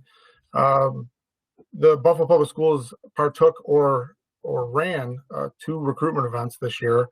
The first one being on March 16th, where we ran the recruitment event that we hold every year now, which we were able to secure 61 open contracts for teachers. We also attended the Buffalo Niagara TRD at the Niagara Falls Convention Center, where we were able to secure another 53 open contracts for teachers. Those open contracts are job offers that we provide to these teachers that interviewed with us already, so that once we complete our transfer process, we're able to start reaching out to them and placing them into potential vacancies. In regards to the teacher transfer process, you've heard a little bit about it already. This year, we've decided to move the process up sooner. Normally in years past, we started that process on July 1st and ran it through the middle of August. We always guesstimated at about August 15th. This year, we decided to move it to June 1st and run it through July 15th. Some of the advantages of this is that the current teachers will know where they're going to be placed for the 23-24 school year sooner. This also allows the subject area directors to start to hire teachers for the vacancies that they still may have at the end of the transfer process. Now, those would be for new hires to bring back their temporary teachers, these open contracts. It gives us a bigger window. Every year when we ran the transfer process from July 1st to August 15th, we were at an extreme time crunch to hire as many teachers as possible for the new teacher orientation that takes place at the end of August. And with us starting so late, we were actually losing a lot of potential candidates out to the other school districts because they were able to hire sooner. So we're trying to get our teachers in and our new teachers in sooner, so we're not losing these highly qualified candidates to other districts. Next slide, please. My final update for staffing on the instructional side, and this was thanks to a suggestion from board member Shuda. We looked into suggestions that she made to operationalize doing sub-recruitment and sub-interviews on a monthly basis instead of quarterly. What that has provided us is that we're averaging now and interviewing 20 candidates per month, and at a 92.5% success rate, that's giving us 18 new subs a month that we're able to onboard to add to our sub pool, so that when a teacher does take a day off, we do have more candidates now in the pipeline to fill in for those vacancies in the district, so that we make sure that we have a somebody in that classroom with those kids every day. So this is a goal that we're going to carry into the next school year as well. We're going to have one big sub-recruitment event during the summer, and then every month into the school year, we'll continue these monthly interviews to continue to bolster our sub pool to make sure that we have enough coverage for these classrooms for the upcoming year. Next slide, Amir. So that does complete my brief overview. I'll turn things back over to Chief McGee. Thank you, Adam. Appreciate your work into that. At this time, I would like to let you hear a little bit from Barbara Girdlestone, our Director of Recruitment and Staffing, and she's also over our civil service team. Barbara? Thank you very much. Good evening, Superintendent Williams, board members, and colleagues. Thank you so much for giving me the opportunity to speak with you about recruitment and civil service. Admir, if you could go to the next slide, please.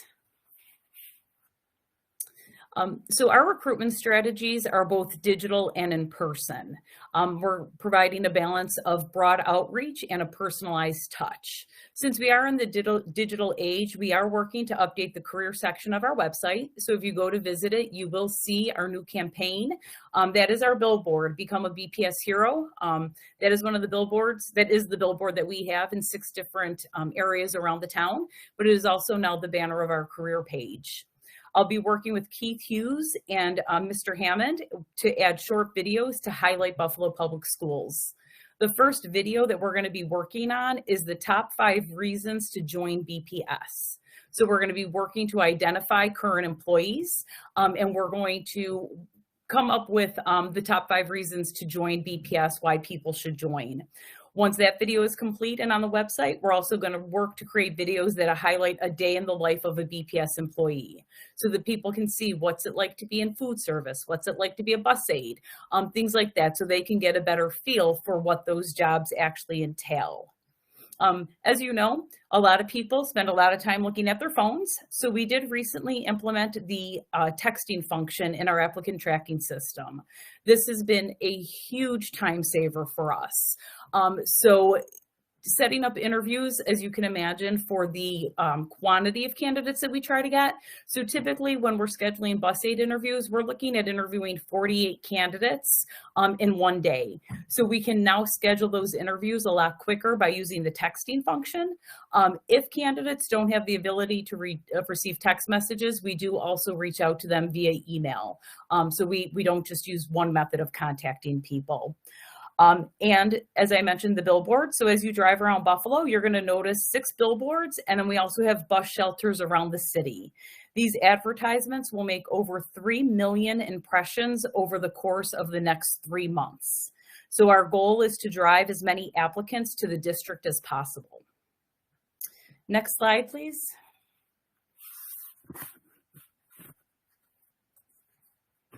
So we've been doing a lot of in-person events. A few that I want to highlight is the first flyer that you see there is for a bilingual teacher aide recruitment event that we did.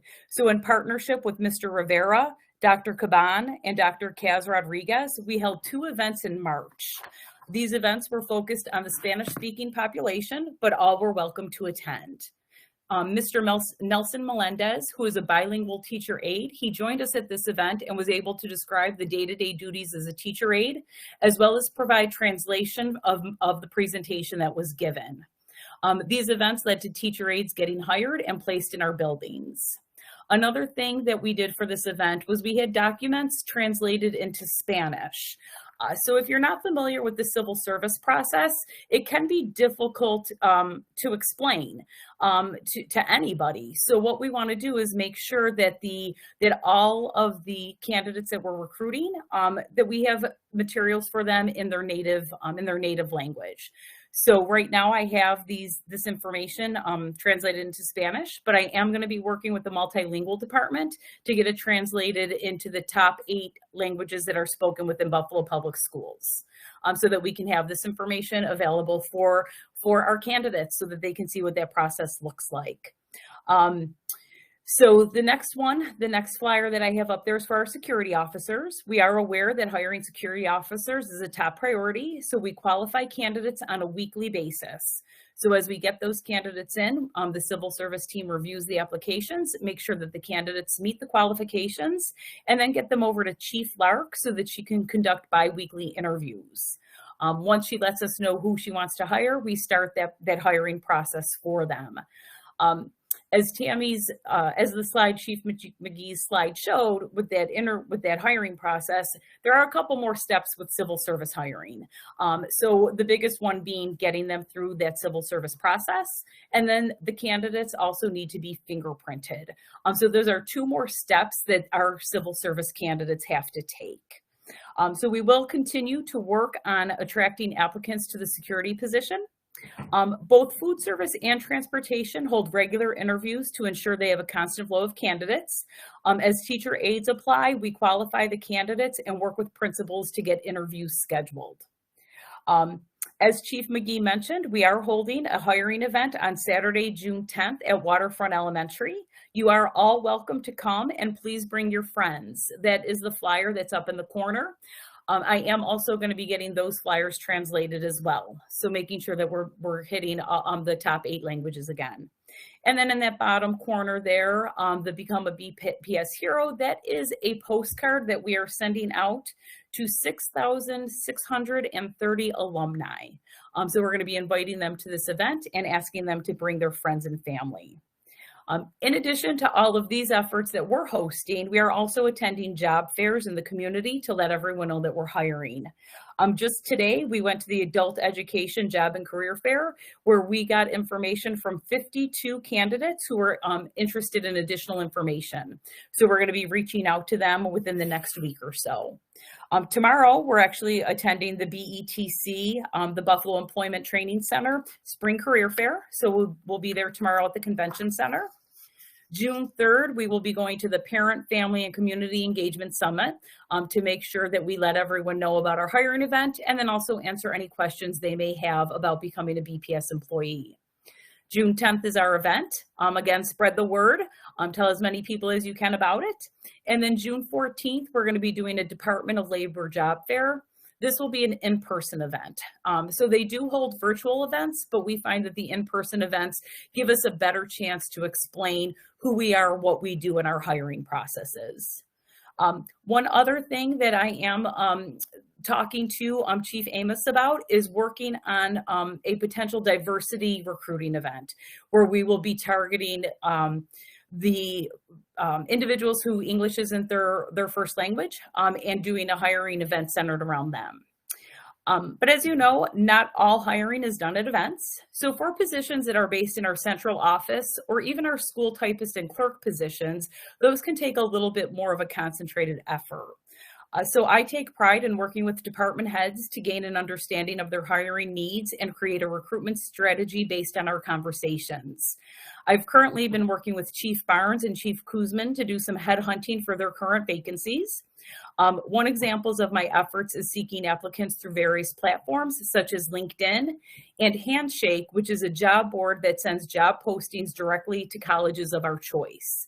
This is a national network of colleges, so we can post jobs all around the country if we choose to. As of today, Chief Barnes has indicated we are filling 3 of his openings with candidates who were recruited from outside of the Board of Education. So there are new individuals who have never worked for us or a city department before who are coming in new to the district. Next slide, please.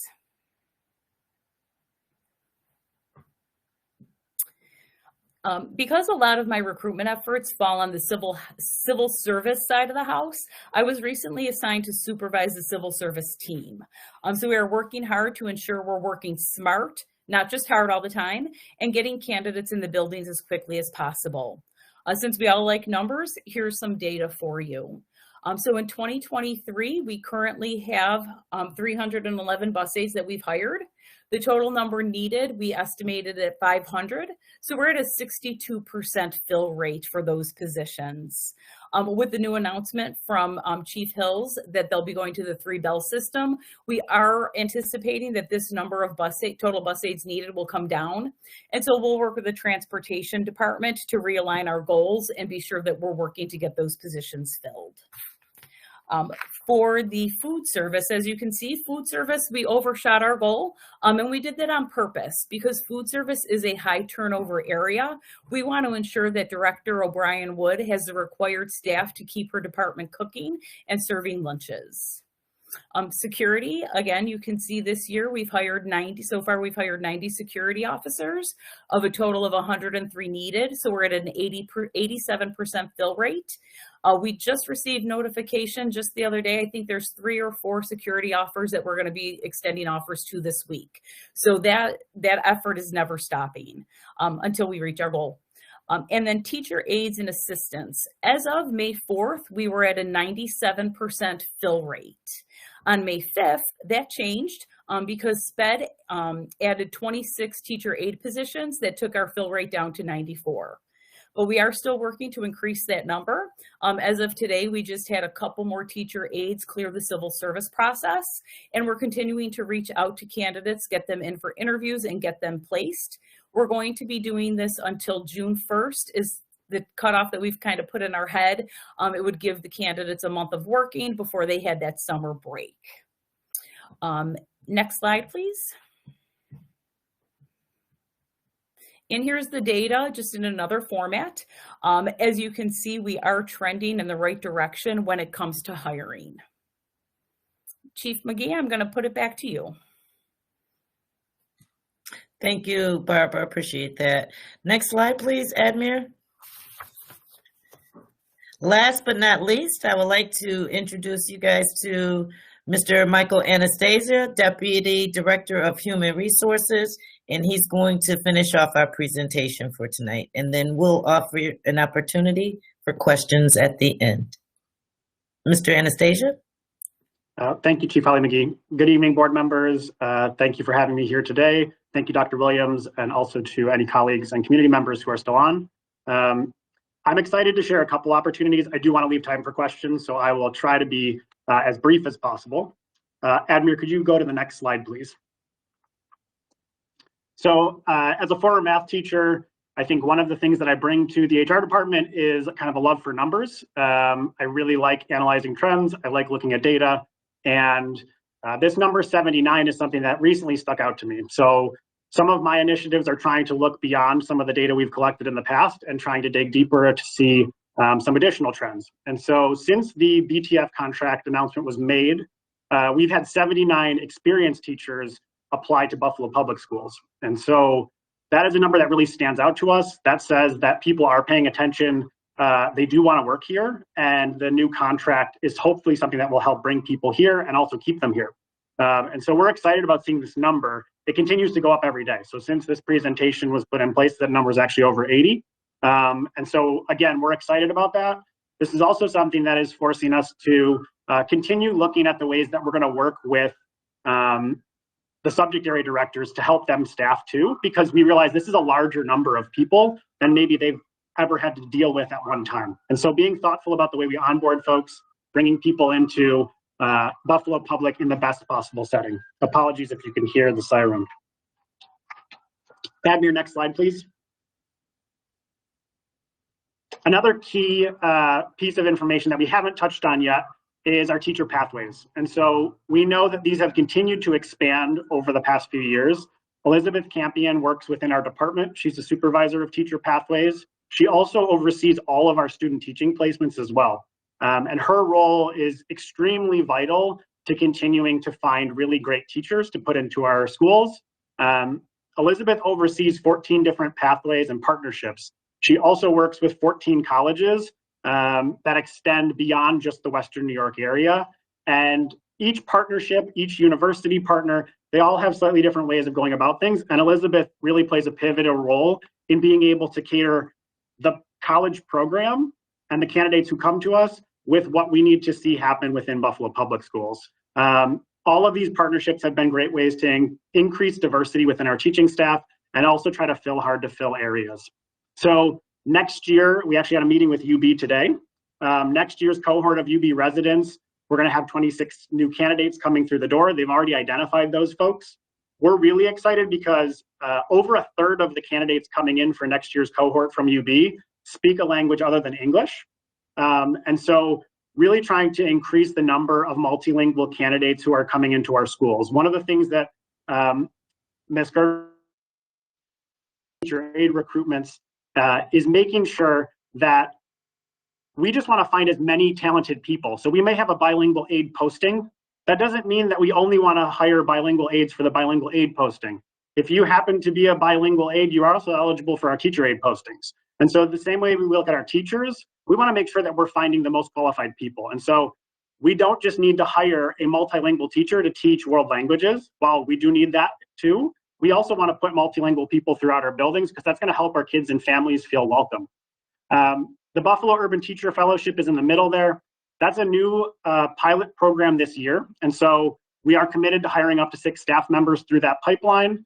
This is a new program, and so we want to make sure that we kind of feel it out before we make a bigger commitment, but we're excited about this opportunity. And it's going to be a way for us to potentially tap into some folks who we haven't been able to tap into through our previous partnerships. And then the last bucket there, the Grow Your Own, is one of our most exciting. We really believe in the people who are currently working for Buffalo Public. There's lots of great people who are in our schools who are not in instructional roles right now and who have lots of skill sets that can be really valuable in a classroom setting.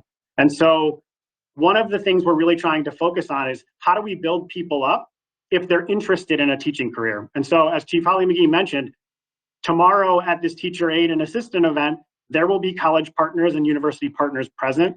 Elizabeth Campion will be there to talk about the teacher pathways. So for the folks who are interested in exploring a teaching career, they're already in classrooms every day. This could be a great way for them to continue moving up and again, supporting our kids. And this is also a way for us to give back to our current staff members. It's providing a ladder for them to climb the organization if they're interested. It's also a way for us to have more people because our teacher aides live in the city. There's a residency requirement. It's a way for us to continue finding great people who live in the city to give back to our schools. This year, we've converted 30 teacher aides to assistants. That number is pending even more people who are currently in the pipeline to grow up. And again, really our focus is on trying to identify great people who are already in our buildings, who know our kids, who know our families, who want to continue growing with the organization and finding the right fit for them. So Barb has done a great job of trying to talk to people, personalize this process. As you can see, we're doing 2 things. We are expanding our reach. We are trying to get our hands in as many places as we can, have as many conversations with people as we can, but we're also trying to personalize this. People come to this career in a lot of different ways. And so we know that not every person can do one teacher residency pathway. If you have kids, you might need a very personalized approach. If you're someone who's just leaving college, you might need a different approach. And so we want to make sure that we're trying to support people and get as many great people here in Buffalo and then keep them here. With that, I will pass it back to Chief Holly McGee. Thank you so much. Next slide, Admir.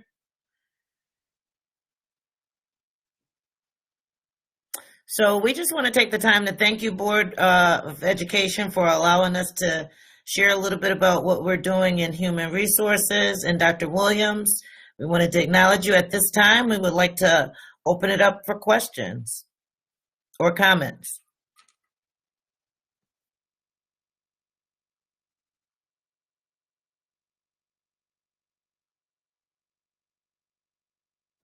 Mr. Scott, I don't know if you're speaking. We can't hear you.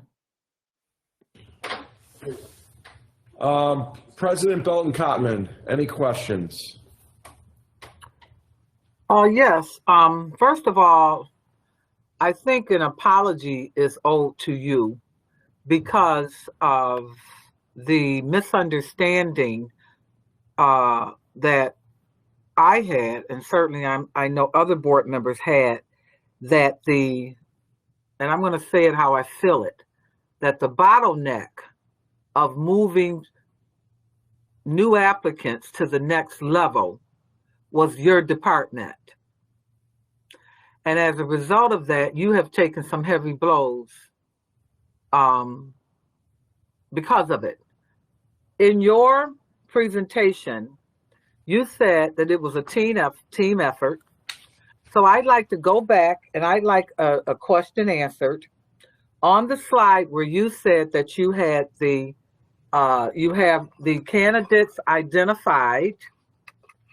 I think it was, let's say,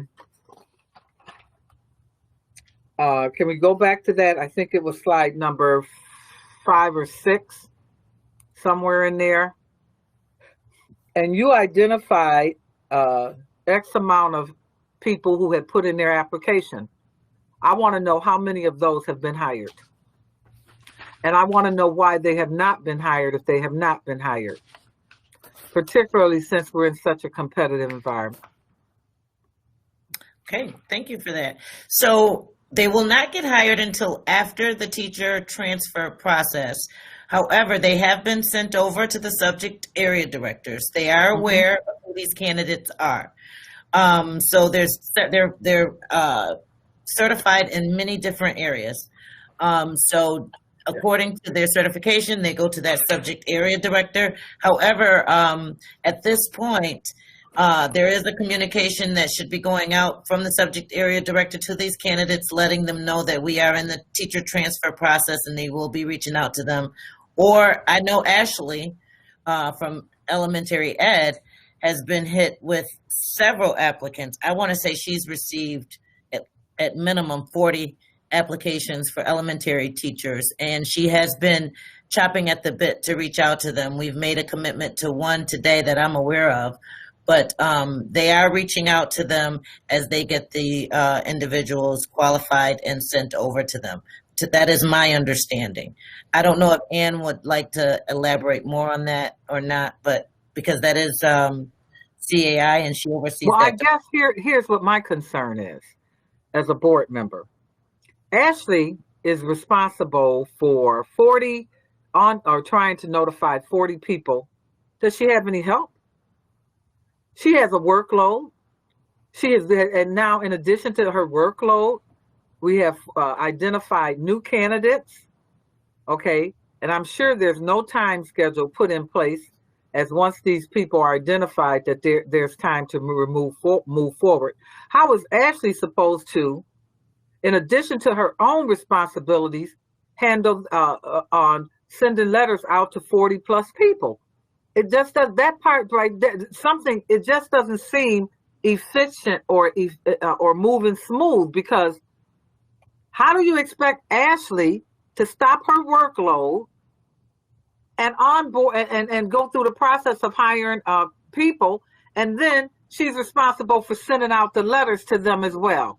Something just doesn't seem right. I can understand if in the contract it says that BCSA members are supposed to offer or whatever, identify them, that, and we need to have a conversation about that too, maybe not this time, but later. Why is it that the staff does not have someone moving them to the next level and making sure that these people get identified? This is a very competitive environment. And I received a call the other day because a person was considering going to another district. They had some information from Human Resource, but it wasn't enough for them to think that they had a job, because they had not gotten any additional follow-up. So I'm trying to figure out, how can you make the process more smoother? Because in fairness to staff, do you really feel that someone who gets inundated with 40 applicants can do what she's supposed to do and continue to handle the ball she already has up in the air? And in fairness to her, okay? I agree. So I think we need to look at that, because my other concern with that one is how much training has staff had as they screen these applications? Okay, seriously. To understand what applications should look like, or they're determining who's a fit for this district.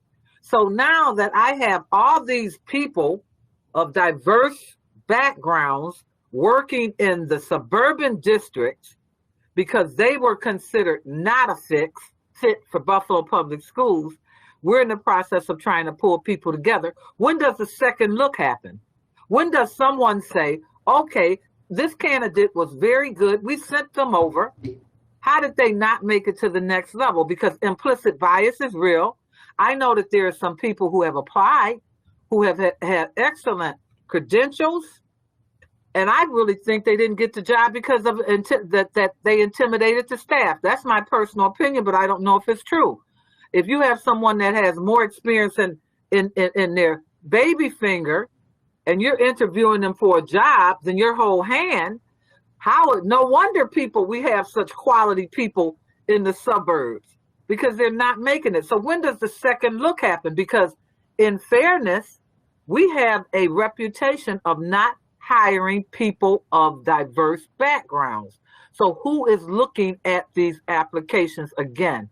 Okay, because something is not flowing. And I don't want us to have one person to have 40 candidates. Okay, and how long does she get? 2 months, 3 months to onboard them? Do you understand what I'm saying? Somebody needs to be working with her. I don't think that's fair. So that's my 2 bits, and I'll keep I'll be quiet. Okay, so thank you for that question, Board Member Cotman.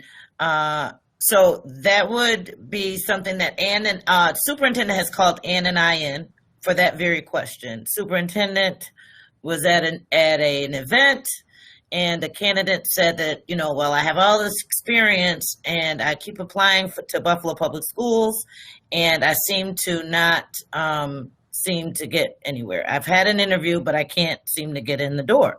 So that at that time, the superintendent asked that I pull data showing the number of candidates that Human Resources has sent to subject area directors over the course of the year for consideration to fill these vacancies. And I did that. And so superintendent asked that Ann and I come together and meet and discuss that. I shared with her that Human Resources qualified and sent over to subject area directors.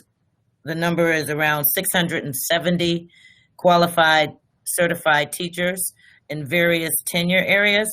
And so with that being said, there has been a couple of meetings with Dr. Botto, Ann Botticelli, Mike Anastasia, and we're coming up with a corrective action plan, which is that 360 shared document that Mr. Renzoni was speaking about, so that when HR sends over to a subject area director candidates, we can see they're supposed to then tell us when they reach out to that candidate and let us know when they called them in for an interview. So I can look at the document and say, on May 10th, I sent over Mike Anastasia. On May 12th, he was contacted for an interview and offered an opportunity to interview. He interviewed on Monday and he accepted the position. Or I can see on there that I sent over, HR sent over to the subject area director on May 10th, but the subject area director did not reach out to that person until 2 weeks later. And when they did reach out, they realized that the person had accepted a position at another district. So we're trying to avoid that from happening so we can actually kind of watch the process better. So that's part of our corrective action plan that Ann and I have collaborated to say, you know, we want to make sure that people are being seen. But you asked a very important question, Ms. Cotman. How does Ashley do that when she's staffing summer school, when she's preparing for the teacher transfer process? Well, she has to do staff reconciliation. She's got to prepare for summer school. She's got to do fall staffing. And then where does she find time? So I believe that we, Ann and I will need to talk about how we can provide more support to the subject area directors through, I don't know what method. I don't know if it would be a TOSA assigned but some kind of support to help and assist the subject area directors with getting quick and efficient forms and communications to qualified candidates that are sent over by HR. So, Ann, do you want to add to that at all? Yes, so we have been working closely together. And I think it has been very productive. We're happy that we are able to use these new tools and make sure that we are all on the same page. My staff takes pretty accurate records to make sure that, you know, if a candidate has been sent twice, we make a note that perhaps we received the same candidate already and we've already contacted them. So we're trying to be very accurate in our record keeping to make sure that we don't miss candidates. And I would say that they, generally speaking, do not wait very long, that they try to reach out as quickly as possible because we know how desperately we want to hire the best candidates. Okay. So everyone is doing their best to make sure that that's happening. Okay, what is the standard? What is the standard? So you have a corrective action plan. hopefully the correction action plan has the ability to prompt staff that there is a task that is not completed. And what is the standard? Okay, so I go for a job interview. Okay, it's 10 days. Is there a standard that says that I should be reached out by day 10? Or is there a standard that says no? There is no standard. Because what's happening here is that we are in a very competitive market. Okay, and if we don't jump on it, okay, other places are jumping. And we've had more than one occasion where I went out and recruited people and had to beg them to stay with Buffalo because we did not move it to the next level. Okay, so that's the teacher process. We're aware that there's other process, but without a corrective plan, without an ability to have a standard, then there is no corrective plan. I'm sorry. I'm sorry. I've got to call it like it is, because the reason for the corrective plan is to make sure that you get the result, and you can't get the result if you don't have a standard. So I need, I'm just trying to be, trying to show that yes, you've got a correction action plan. It's not prompting the staff that this work has not been done. And there's no report, because once a week, a rider should be able to be generated that says you have all these outstanding applicants, you haven't addressed them or whatever. But what cannot continue to happen is that people are sitting waiting from March all the way to end of May, the beginning of May, and not really sure that they have a job with us. They're not, because no one has reached out to them. Okay. So we gotta work with that. We gotta tighten that up. Okay, Thank you, President. Yeah, I'm really concerned about that. I agree. Thank you, President. Ann and I will be working together to speak in regard. Not only are we going to talk about the tool, but one thing that you did mention, a standard. So one of the things that I know Deputy Anastasia is working on is providing subject area directors with scripts. So hopefully we'll have a script. So if, the candidate is sent over, if you don't reach the candidate at this time, what kind of message are you leaving them? Are you leaving them a message that invites them, to call you back, to let you know that we want you to come and be a part of our team. We want to interview you. We want to have a discussion with you. So Mike and Deputy Anastasia will be working with Dr. Baudo on providing some scripts in the next coming weeks to help the subject area directors. But one of the things I must say is you got a lot of balls in the air when you're trying to do staffing, but adding some support to some of the people such as the special ed department and elementary ed, which has a high volume of applicants on a regular basis, trying to provide support so that they can be more efficient and meet the standard that we all expect. So I agree. Thank you. Thank you for your response. Just one other quick question. So you have someone whose job is to go out and to recruit. Does not that job also require that their recruiting efforts also produce? Absolutely. So wouldn't that be part of the function that we're talking about that Ashley needs support with? Well, you only can do so much from the HR perspective, okay? So, Ashley, we can't do anything with this with the staffing of the building. So that will be support that will come from the CAI department, and from that department, HR. We do the recruitment and we do the follow-up to make sure that we're watching and we're going to see that this person actually ends up in the building, or for whatever reason they're not a fit. But that wouldn't be the recruiter's responsibility. Well, who would issue the letter? I'm trying to get a clearance. Who would issue the letter here? Who would issue a letter once Ashley does her part? Now she's got 40 applicants she's got to sit there and try to produce letters for. Do the secretaries do that, It's not necessarily a letter, Ms. Cotman. So what happens is, what the difficulty for Ashley would be, once we send those 40 applicants over, she has to have an interview with those individuals. That's the difficult part. Having the interview with the teacher candidate, and then putting them, fitting them with the right built-in vacancy. So that's the difficult part. And I think that's where we need to add some support in that area. And that is really the CAI side of the house, not necessarily the HR side of the house. We get them once Ashley says that they're fit. She says, Tammy. They're fit. Okay, she froze. All right. Okay, I got it. Thank you. As another measure of quality assurance, what I have asked for, each month is just a report of those who have been deemed as qualified, but for whatever the reason, still have not been offered a letter. And there will be some that if the directors find that they are, not a fit, that, I'll be able to support. But there may be some that I have some questions about, and we'll reach out to Ann to talk about and see, see what's going on. There are cases where we have to coach people up. Some people, don't interview as strong, but they get the job and they do the job well. They're committed to it. So, those, I share that to say that there's another measure of quality assurance now that's going okay, good.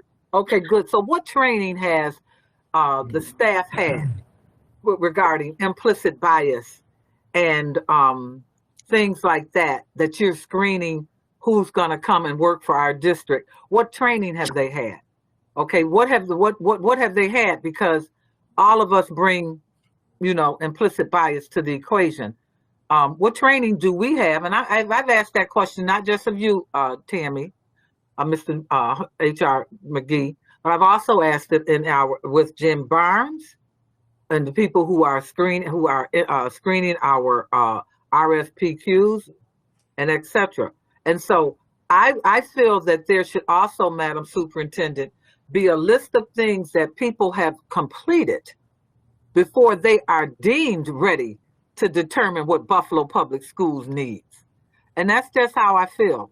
I don't know if what you're doing. I know HR is doing, she told us before, she's doing certain things, but I dare you think that you can just sit at a desk and determine what BPS needs if you have not attended some culturally linguistic responsible training, some implicit bias training, that you have not grown yourself to that degree. So those are just some things. I'm so glad we're having this conversation. And personally, I don't have a problem with going over. If as a result of this, we end up knowing that human resource is not the bottleneck that everyone thought was going on here, okay? At least for the teacher piece. Now there's other pieces like, your teacher aides and stuff. We got some questions about that, but at least we know now, and none of us knew that. And so I'm glad that, this came out today, but I expect that your area subject area people, that a standard be put in place that these people do not just sit out there waiting for us to get to them while other people are snatching them up. Thank you. All right, moving forward. Diversity, equity, and inclusion that is going to be working very closely with Chief Botticelli and with Chief Holly McGee, creating and crafting interview questions that are culturally responsive, as well as content oriented. So she'll be working closely with them also to support, if there are trainings that are needed in those areas. Actually, Chief Amos has agreed she's a certified trainer. So she plans on creating some curriculum to provide training to the staff district-wide on implicit bias and things like that. So she and I have had discussion. So just know that there are a lot of them out there already, and that she doesn't have to reinvent the wheel. Certainly New York State has done a lot with that. And so the sooner the better, because I do think a lot of people don't get jobs because of that. I really do, because it can't be their credentials. So thank you. I'm sorry if I took too much time. No problem. Vice President Dr. Evans Brown, any questions? I don't. I yield my time to Board Member and President Sharon Topman, but thank you. Thank you. Board Member Hurd, any questions? Yes, quickly. I'm not going to be long. Thank you, Mr. House McGee and your staff for really making a concentrated effort. I know our hiring process seemed to have flaws in the past, but I think you made some great changes and some great strides into securing, positions and also addressing our needs and our vacancies. I know it's a complicated process. There's a lot of people to deal with, a lot of moving parts, and just reported 80 new teachers within the district is amazing to me. That's amazing, and I'm just happy from all the concentrated work from the superintendent to Nate Kuzma and Mr. Barnes to help getting this contract settled, and that we can afford down to bring these individuals in. One thing from the past conversation I would like to see is a hiring timeline, a timeline established to where when someone put an application in, that it'll be a set date that they're going to. Oh, Raphael, you need to mute. Raphael, you need to mute.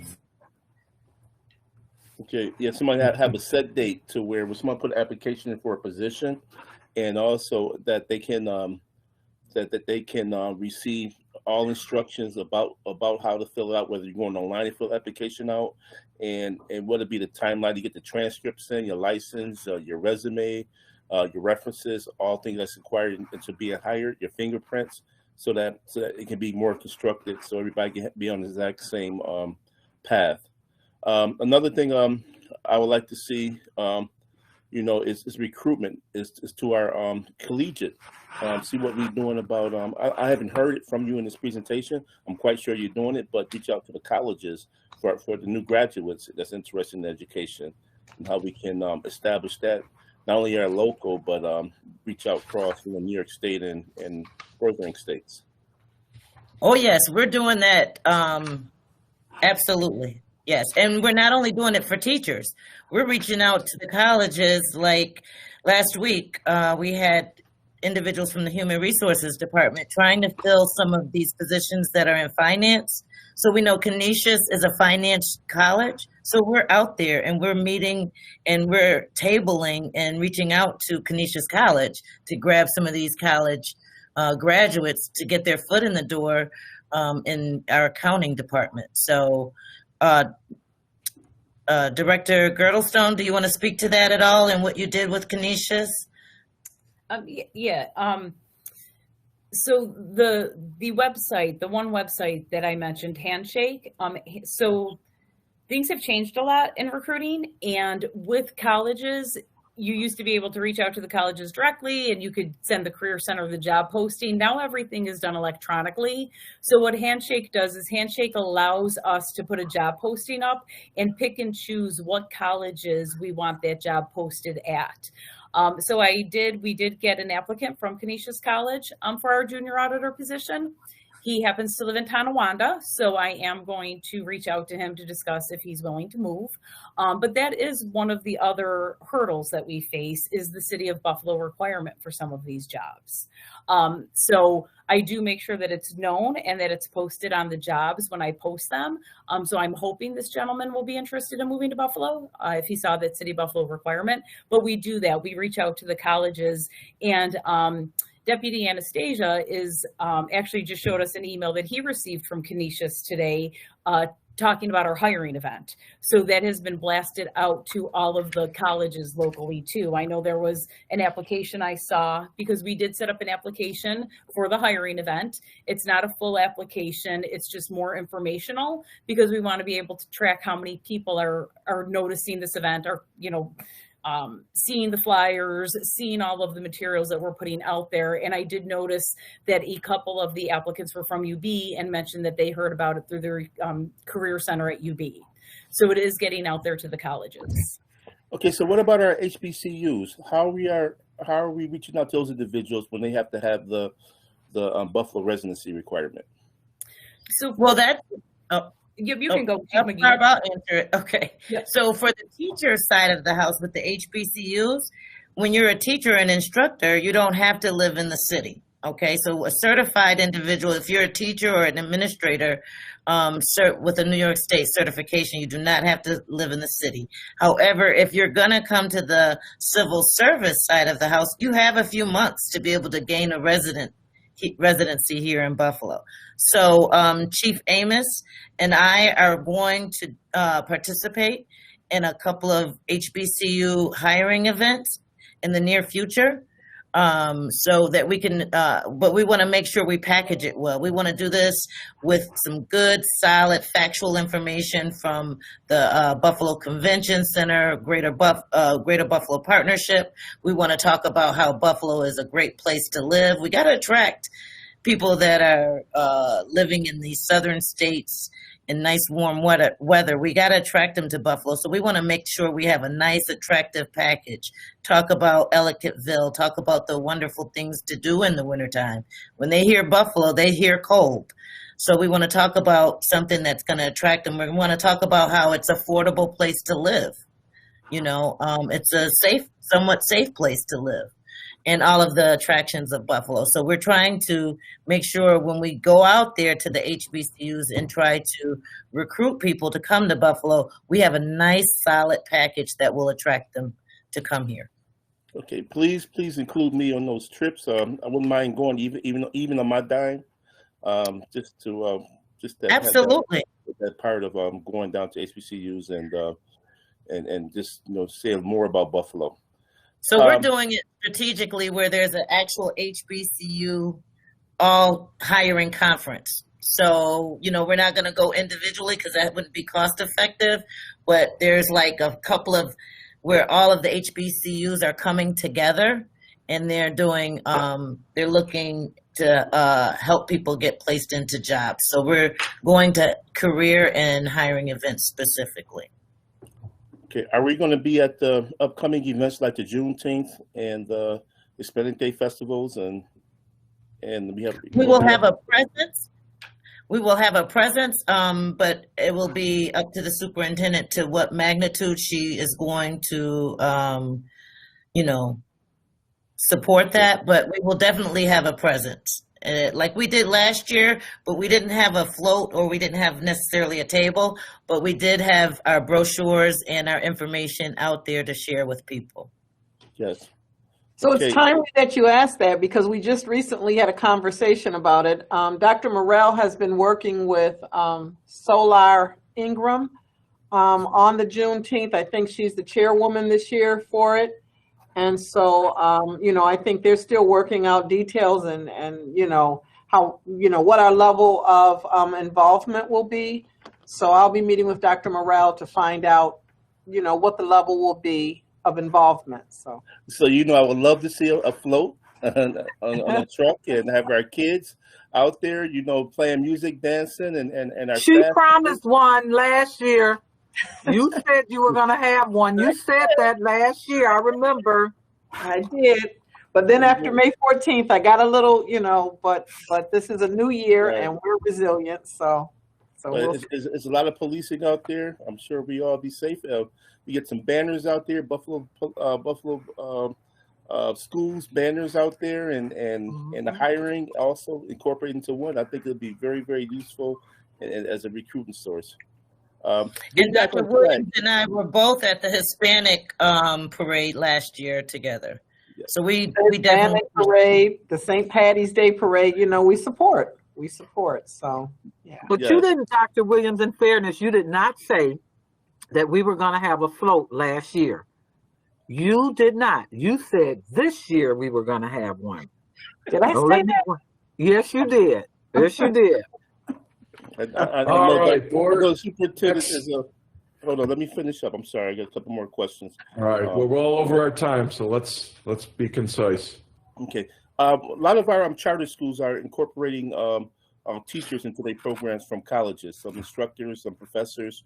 If we can take a bigger stab at that to see what we can do, how we can interject those into our current programs, I would love to see that. from our district, and also how to help our current teachers or like substitute teachers or teachers aid receive their certifications. I think we need a big platform on that, because I talked to a lot of substitute teachers and teacher aides who want their certifications, don't know how, or are unable to meet the timeline because of work and family, and how we can have an extended version of that. It's more things, you know, that we got people that's of African descent that's working in the district already that wants to propel. And I think we can possibly look into doing a better job and trying to promote those individuals. I know you're doing it already. I'm not trying to take anything away, but just we can always do more. I don't take it that way. I love to hear. I mean, half of the things that we're doing that's innovative came from President Kottman, Board Member Shuda. The fact that we're doing the teacher aid training came from Board Member Makosi and Board Member Rivera having a discussion with me about what type of trainings are we offering. You guys held me to that. So then we said, okay, we're going. I didn't want to necessarily announce that, but everything that you say means a lot, and we take it into consideration, and we try to weave it in and align it with our work. If it's something that we can do, we want to do it. So I appreciate it. And the last thing, if we can receive a report on the vacancies that's left, and maybe as board members or everybody else, we can help try to recruit individuals to fill those also. So thank you. We have to. So I'm happy to say that we have less than 50 teacher aid vacancies in the district. I don't think, I know Adam's been with us for 11 years. He said he's never seen that few of teacher aid vacancies. So we're at an all-time high for our fill rate with teacher aid vacancies. We've been doing constant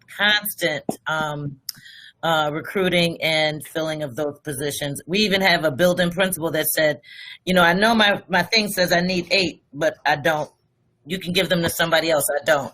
So it's just like, you know, we're really happy that, you know, the team has really moved forward with processing. And that's all about us really following up, you know, trying to designate a specific time where I can have my team, the civil service side of the house, do constant follow-up with people. Because it's very hard to get the teacher aides to all of the required documentation just to prove that you're a resident of the city of Buffalo. Then you got to get a background check. There's some people that have a small infraction on their background. And so if that's the case, we have to have a disposition in order for civil service to even consider hiring them. Of course, we're not going to hire someone with a violent background, but, you know, 15 years ago, you may have been shoplifting at Payless Shoe Store. We don't want to keep that person that have not had any other infractions from in front of our kids if they have had a work history and things like that. So little infractions like that seem to hold up the process on us, but we're punching through it and we're following up. Okay, did you get that disposition? Okay, civil service, the only thing that you need to have for them is the disposition. Can you get that so we can get you in the building? So we're doing more follow-up than we ever did before. Okay, Ms. Hollis McGee, Payless don't exist anymore, so we don't have. So that no, that's why I said they shoplift 15 years ago at Payless. So okay. Am I aging myself? Am I dating myself? No, no, you're not. Okay, the last thing is, those individuals that may not qualify to be a teacher, are we referring them to another position or another job that they can work in the district? We don't turn anybody away. So there may be somebody that can't do the dummy pull for the bus aid position, right? Because you have to be able to pull the dummy in order to make sure the kids are safe. Then you know what? We're not saying you can't have a job with Buffalo Public Schools. We're sending you over to food service to see if you could be considered. So absolutely, if you're not eligible as a teacher, we have many charter school employees, I should say, that have applied to work in our district, and some of the teachers in the charter schools may not have a certification. So therefore, we cannot give them an instructional teacher position, but we encourage them to come in and become a sub with us, get to know our kids, and then become a part of our residencies programs so that they can become certified. Thank you so much. Thank you for the work, and thank you, Chairman Scott. Those are great answers, and I love to see the progress in this. Thank you, Board Member Hurd. Board Member McEachen, any questions? you so much. No, I do not have any questions. I'm going to echo Dr. Kathy Evans-Brown and yield my time to my colleagues who've brought up some great discussion points. Very good. Board Member Rivera, any questions? Very much. No, I don't have any questions other than I'm glad this is a conversation that we're having, and I'm looking forward to having more. And just a comment, you know, I'm always interested in talking about some more pathways that we might be able to do cooperatively with higher ed. I know we have talked about this before, and so I'm still open to the conversation whenever you're ready. Yes, thank you. Thank you. Board Member Shuda, any questions? So will yield my time to my fellow board members. Very good. And last but not least, Board Member Woods, any questions? I have some of the same questions that our board president raised about. I did think the bottleneck was that we couldn't find qualified candidates, and I was wondering why so many people, African Americans, very qualified candidates, tell me they cannot get into Buffalo schools. I am from Angola, and my family is all around the region. And when I talk to African Americans, teachers, highly qualified African American males, they tell me I put my application in first to Buffalo public schools, and I did not get a follow-up, a call, or I interviewed and I got no follow-through. So for me, diversity in hiring is one of the primary concerns that I have, that we have teachers that do not reflect the student body. 9% African American, Black and brown teachers with an 83% Black and brown population. And I have too many people kicking me in the butt saying that every child gets a better education if you have a diverse teaching force. So for you to tell me that you sent 670 teachers to, what do you call them, area directors or area? Well, subject area directors. Subject Yes, area directors. Yes. And that we don't have any tracking system to find out why those 670 teachers did or did not make it into Buffalo schools. That is something that we need a management system on it. As you say, we're giving the second highest salaries and the best benefits, so we should be able to get the best qualified teachers. I've had teachers walking up to me in the bank, special ed teachers, and they're saying, how do I get into Buffalo schools? I want to come into Buffalo schools. I've had students, I'm going to graduate. What do I do to get in Buffalo public schools? I picked up my Criterion and Challenger to see if I saw any notices of these events, hiring events, so that the African American and Black and brown communities are aware of these events. And the most recent ones I have don't have anything in it. Am I missing something? Oh, no. All of our hiring events are in the Challenger and the Criteria. The one for the 10th has not been issued yet. You will see our hiring event in the Panorama, the Challenger. I don't think the Criteria this time, because we didn't find that it didn't give us a lot of results, but the Challenger and the Panorama and the Western New York Jobs, you will see this hiring event in all of those publications. And then the previous publications that we had, they were definitely in the Challenger more than ever. We always put it in the Challenger. Very expensive, but we put it in there, definitely. And there's, I was in the superintendent's office fairly recently when we had our last event, and it was in there. So even our teacher recruitment day announcement was in the Challenger. And Absolutely. I'm not as tactful as our board president, so you have to forgive me, but it is a fact that we have bias in all of us.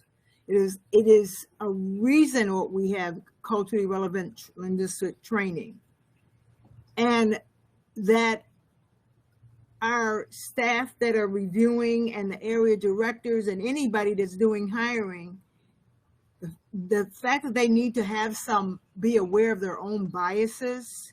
I hate walking into, I go into several churches, and I've had very qualified male math teachers tell me, I even offered to be a substitute because things are so challenging for these children. I want them to love math. And I got no response, not even as a sub. I mean, master's degree in mathematics. So for me, I want to know what systems changes we are going to make to, as President Cotman said, 670 teachers, what happened? Well, not all Smart 670 goals, are measurable not and hired. frameable. Huh? Smart Yeah. goals. What are the time frames on when they're going to be contacted? Because the best are recruited first. I just want to express that I want, as a board member, with the focus on diversity in hiring, to see some report or give it to the superintendent, and we can go to the superintendent and say, superintendent, provide us with a report, 670 teachers, what happened, how many of them are diverse, what? Board Member Woods, you're muted. Oh, sorry. What is diversity in the hiring of those teachers, especially if there's any math ones? I'm so tired of people screaming at me they don't have math teachers and science teachers. And I know you are doing a very good job, and with this contract, we are doing a very good job of getting people who want to come to Buffalo schools. So for the teacher who's graduating, who wants to know how to reach you, can you tell her? And for the other people who are approaching me in the banks and in the supermarkets, or who want to come in from other school districts, they want to get in here to Buffalo, can you say, how do they do that?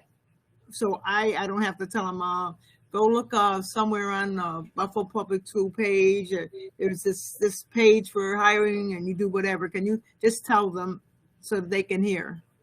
Sure, absolutely. I'm going to leave it up to Mike Anastasia. Would you answer that question for Board Member Woods? Because you've been working closely with CAI, and we know that there hasn't been, the movement hasn't been fast enough, but I don't want this to be a thing where we're blaming the subject area directors, because they're doing the best they can, I believe, with trying to get these interviews in. But we're going to do a better job of working with them to see how we can help make sure that people are moving along. Please let us know what staffing you additionally need to help you. Okay, thank you. Thank you, Chief Holly McGee, and thank you, Board Member Woods. So one thing I will say, even though you don't want to hear this, is they can go to our website. There is a spot on the website for join our team. It's on the main page. Barb Girdlestone has done a fantastic job redesigning the career page to make it easier for people to access what they want. The other thing that you can do is you can reach out directly to myself or to our Director of Recruitment and Staffing, Barb Girdlestone, if you have questions about the process. So I like the feedback about trying to have a clear visual on the website of the hiring process, especially because it is different depending on which sort of role you're applying for. So that is something that we will work on as well to put onto the human resources page. So it is a clear visual so people understand kind of what to expect in the process. The other side of this conversation, though, is working closely with Dr. Kelly Baudo and her team in the last couple of weeks. Because we've seen such an influx in candidates, we are looking at trying to have a July teacher recruitment hiring event so that we can get people officially hired in July once the transfer process is done. That has not previously been done. We do need to work through the logistics because there are contractual obligations, making sure that our recruitment teams have the right number of BTF and BCSA members. But we're committed to making that work so that more people have a contract offer in July than they would have in the past. And that's in addition to the over 100 people that have already received open contracts. And so Dr. Baudo's team and myself we've been meeting regularly. We're going to continue to do that because we do realize this is also an influx of people that they haven't had to deal with in the past. And so to Chief Holly McGee's point, they are doing a lot of different things. And so we do want to help alleviate that pressure and then also figure out ways that the HR team can step in at different points, especially on the communication side, to help so that they're not getting into lots of back and forth one-on-one conversations. So the simple answer is go to the website and apply to the job you want. If you're not seeing what you want or you're not getting the response you want, you are welcome to reach out to myself or to Barb Girdlestone, and we can share that information with board members after this as well. And what is your email and phone number that they should reach out to you so anyone listening can hear this? So if they're looking to reach out to myself, and I can let Barb speak for herself, if you're reaching out to me, my email address is M and then the letter P and Anastasia, like it says on the screen, ANASTASIA, and that's at buffaloschools.org. And if you're looking to send me, if you're looking to call me, my line here at City Hall is 716-816-4959. But let's be clear, you're going to have the person put the application in no matter what, okay? Because you have to work from an application, right? So don't call you without putting the application in. Well, if you because do, that's not fair to you.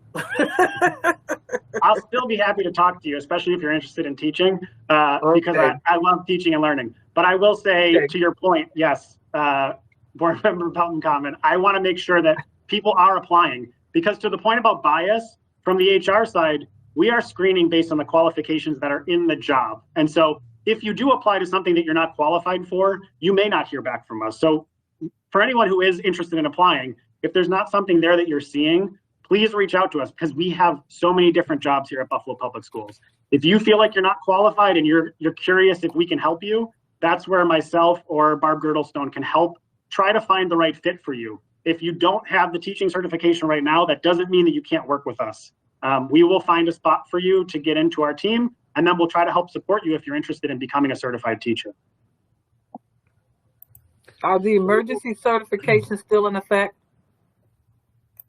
Some of them have started to lapse. That being said, we are still working with a number of folks, especially the colleges and universities, to try to figure out some quick ways for people to get their certifications in place.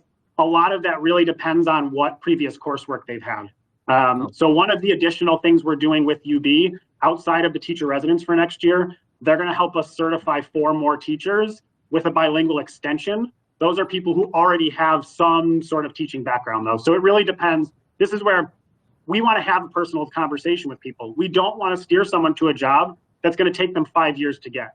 We want to help them get a job right now, get their foot in the door, and then figure out what do they want in the future so that we can follow up and support them along that journey.